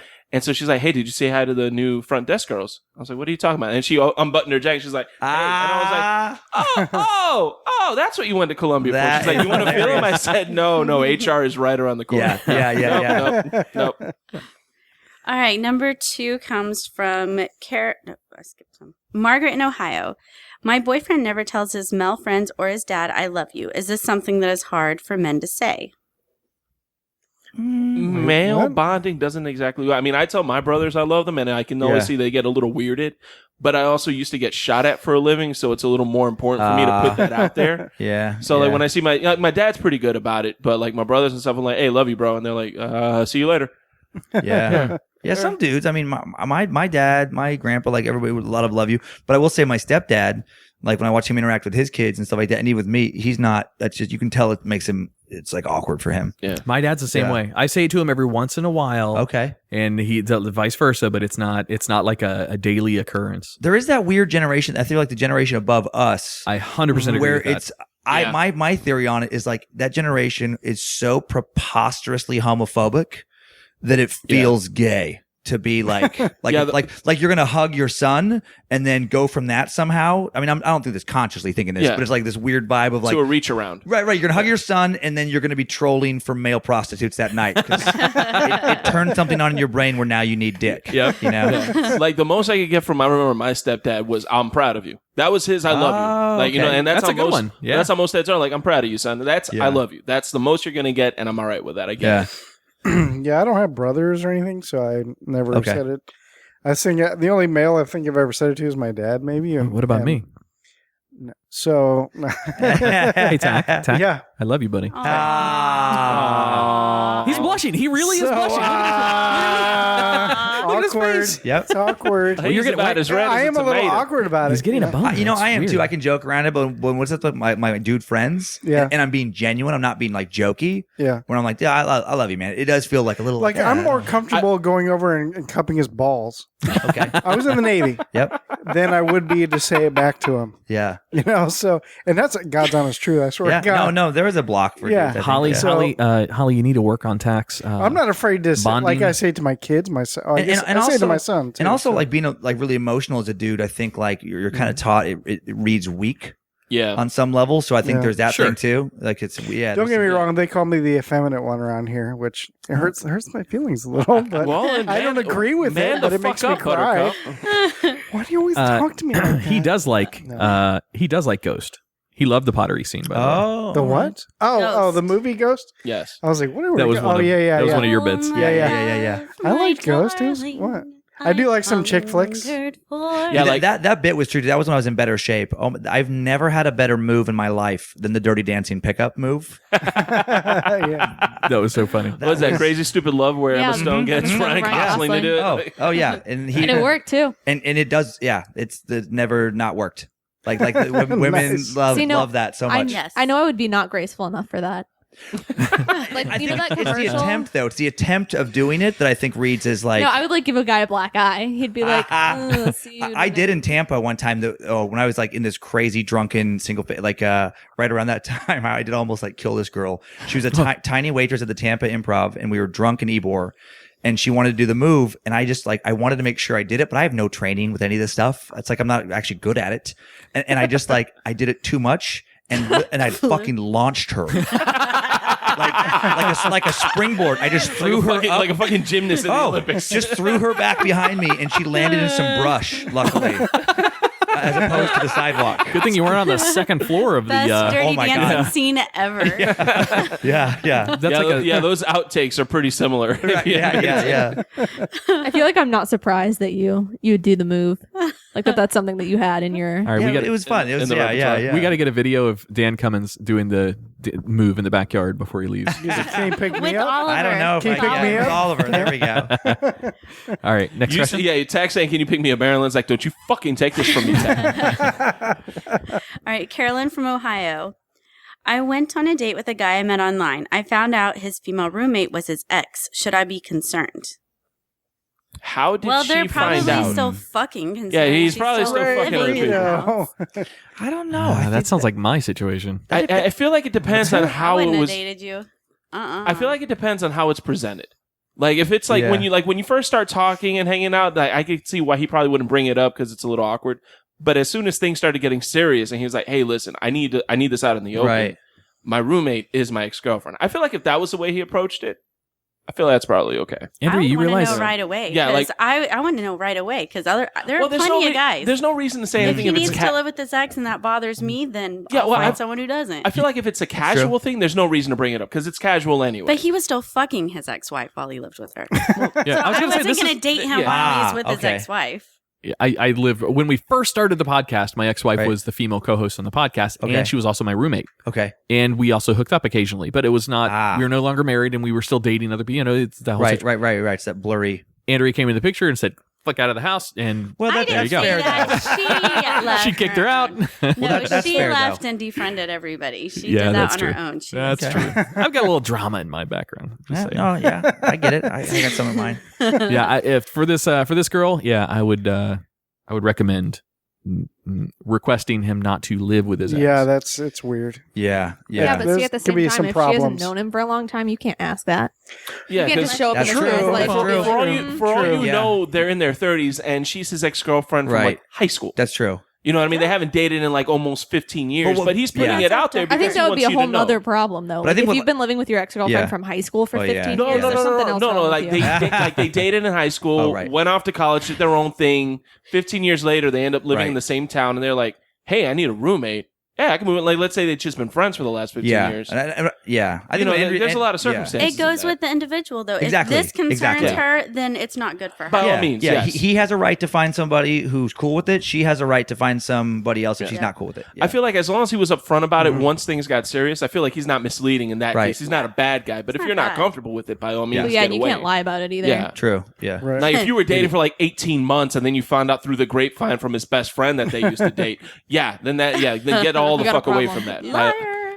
Julia from Fort Lauderdale. My new boyfriend of a month texted after a date. He was crying because he and his ex got into a huge fight and he threatened suicide. I like him, but I don't know if I should continue. Get out. Get all what I just said, get all the fuck away from that. How do you know he was crying? How do you know he was crying via text messaging? Is my first thing. Were there like tears coming in through the text messages? He put the tear emoji. Man. It's the emojis. Okay, if you're dating a guy who uses emojis, get the fuck out of it. What's wrong with emojis? Wait, you're telling Holly that she shouldn't date Tach because he uses emojis to have a whole conversation. No, so many red flags there, though. I think best case scenario, that's somebody where, okay, if you like him, 6 months down the road, recheck in and see where they're at, but they're clearly not recovered from whatever they're dealing with. And then to threaten suicide and to say that to somebody you've just been with a month, he needs help. He needs to get his shit together. I think anybody that's threatening suicide shouldn't be with anybody at that point. You're not starting a relationship. Anyone but a in that. doctor. Yeah. Agreed. Get out of that one. All right, our last one's anonymous. Does sexual drive decrease with age? We used to get it on all the time, and now I'm lucky if it's once a week or two. So I've heard actually women, the older they get, the more frequent they want it. Their libido increases. Yeah, like guys peak sex drive like in their early 20s, and then women peak in their early 30s, which is horrible biological chess. Yeah, I know. Way horrible. I feel like it's a combination of, and I've like just from working at Playboy, we just talk about this kind of stuff all the time, but it's like partly age, yes, it does go down a little bit, but then also it's just length of relationship. There's science there where like once you hit the 2-year mark, that initial excitement of the new, it really does like send different chemicals off in your brain.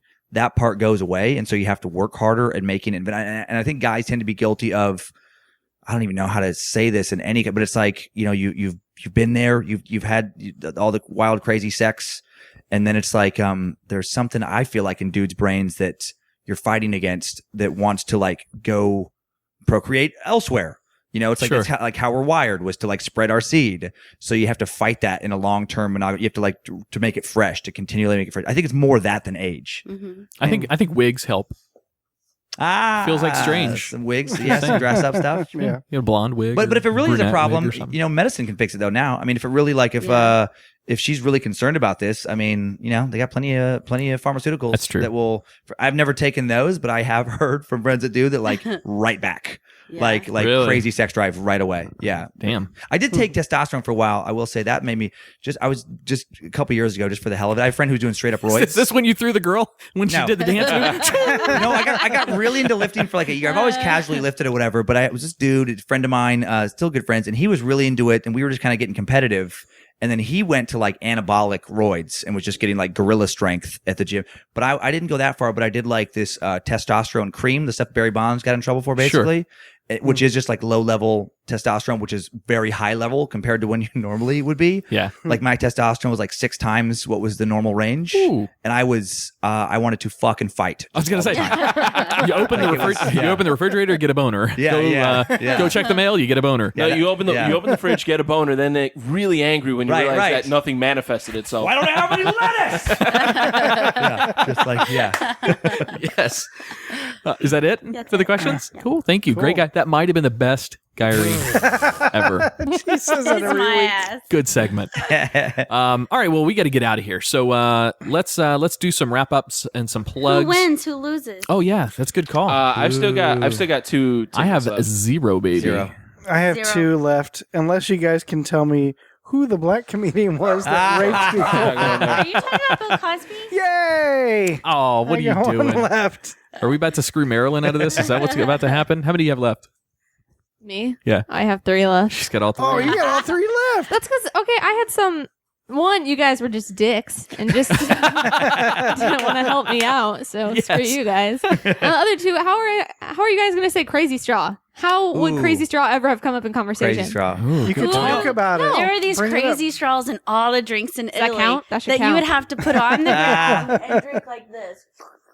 How's it go again? Make that motion. Okay. Is that what it looks like? Good like job. the whole time, 11 days, my mouth was full. With She crazy kind of talked about a farmer's market, so I feel like that should count. Farmer's market. She said, What's up, Ray? you know, an outdoor market. That is a farmer's market. There's rare vegetables there. There you go. So, fruits. Tach? My last word, which I was hoping we were going to talk about SpaceX and NASA, so I had space program was. Oh, Yeah, this motherfucker. we forgot about that. This motherfucker gave me Willy Wonka. Ooh. I heard you try They to had bring a it new up. Willy Wonka show playing on Broadway in New York that we wanted to go see. See, Andrea has all the answers. See, I didn't even talk to you about this. I work at NASA. Tach works at SpaceX. I talked to you about that previously on the. That's right, on the Twisted 10. You'll learn something about me. My memory is horrible. I'm surprised he remembers him. Which is great when, he's helping run the space program. He can't remember shit. Did I convert that to metrics? Yay, space program. 2 bolts or 1 bolt on that very important piece of the shuttle.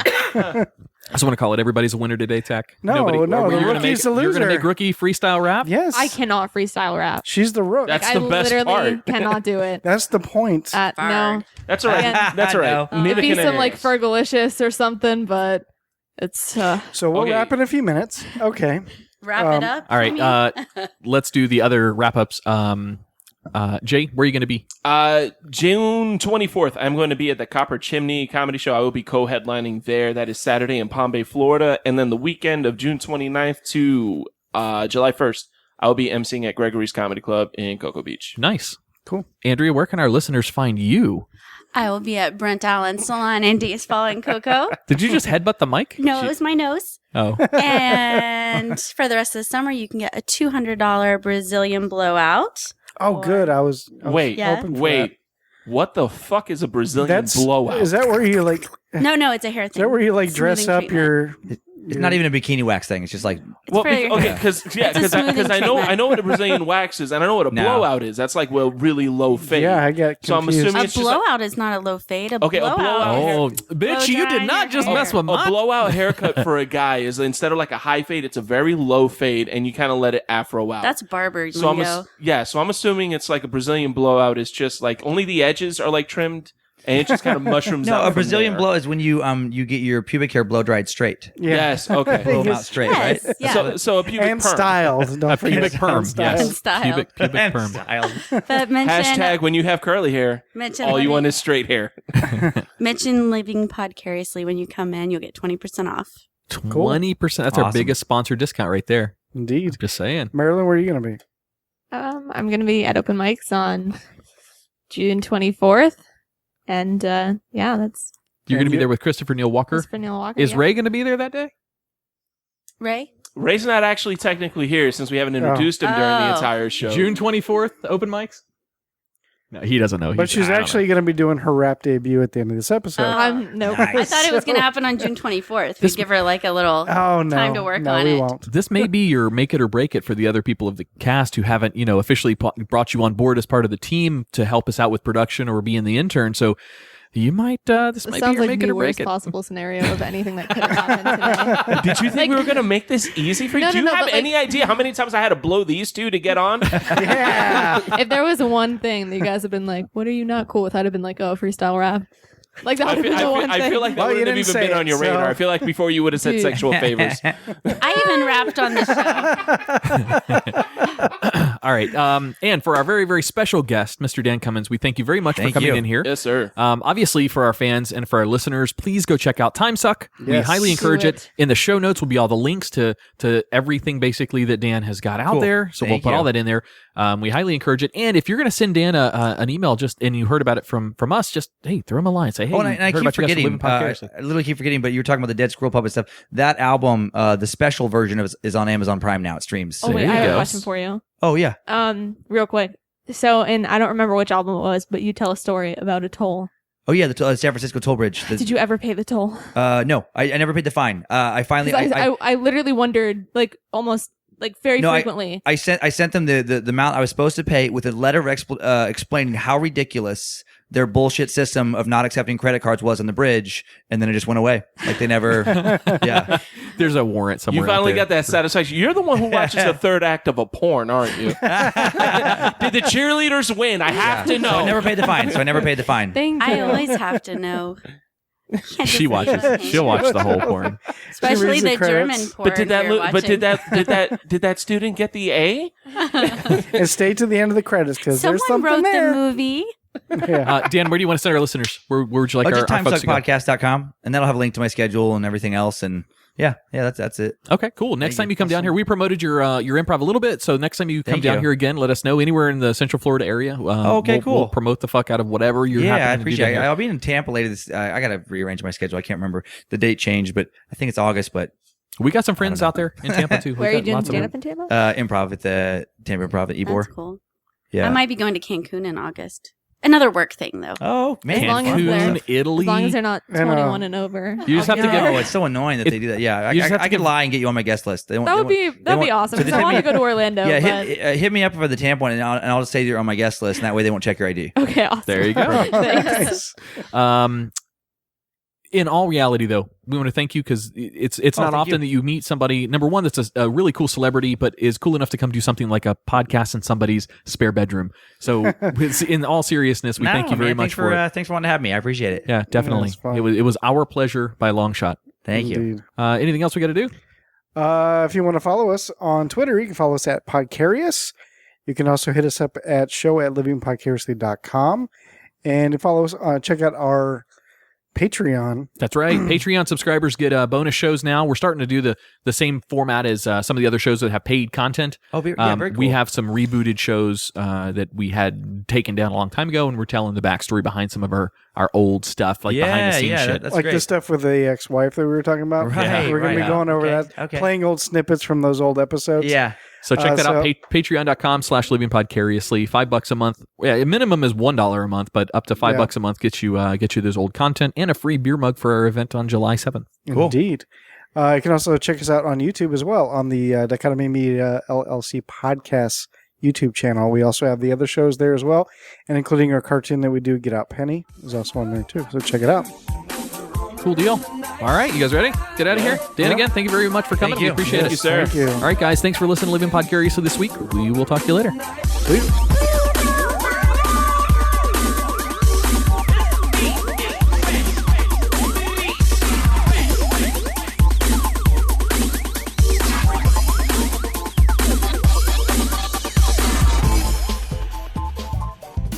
Wait. Don't hit stop on the episode just yet. Hey, this is Tach from the podcast you just listened to. And if you enjoy Living Podcariously or The Twisted 10, then you're going to love my new podcast I co-host with my lifelong buddy, Ron Caniff. It's called You're 40, Now What? It's about the trials and tribulations of turning 40 and just getting through life. So check it out on iTunes, Google Play Music, and anywhere you listen to podcasts. Thanks. Now go give someone a mouth hug.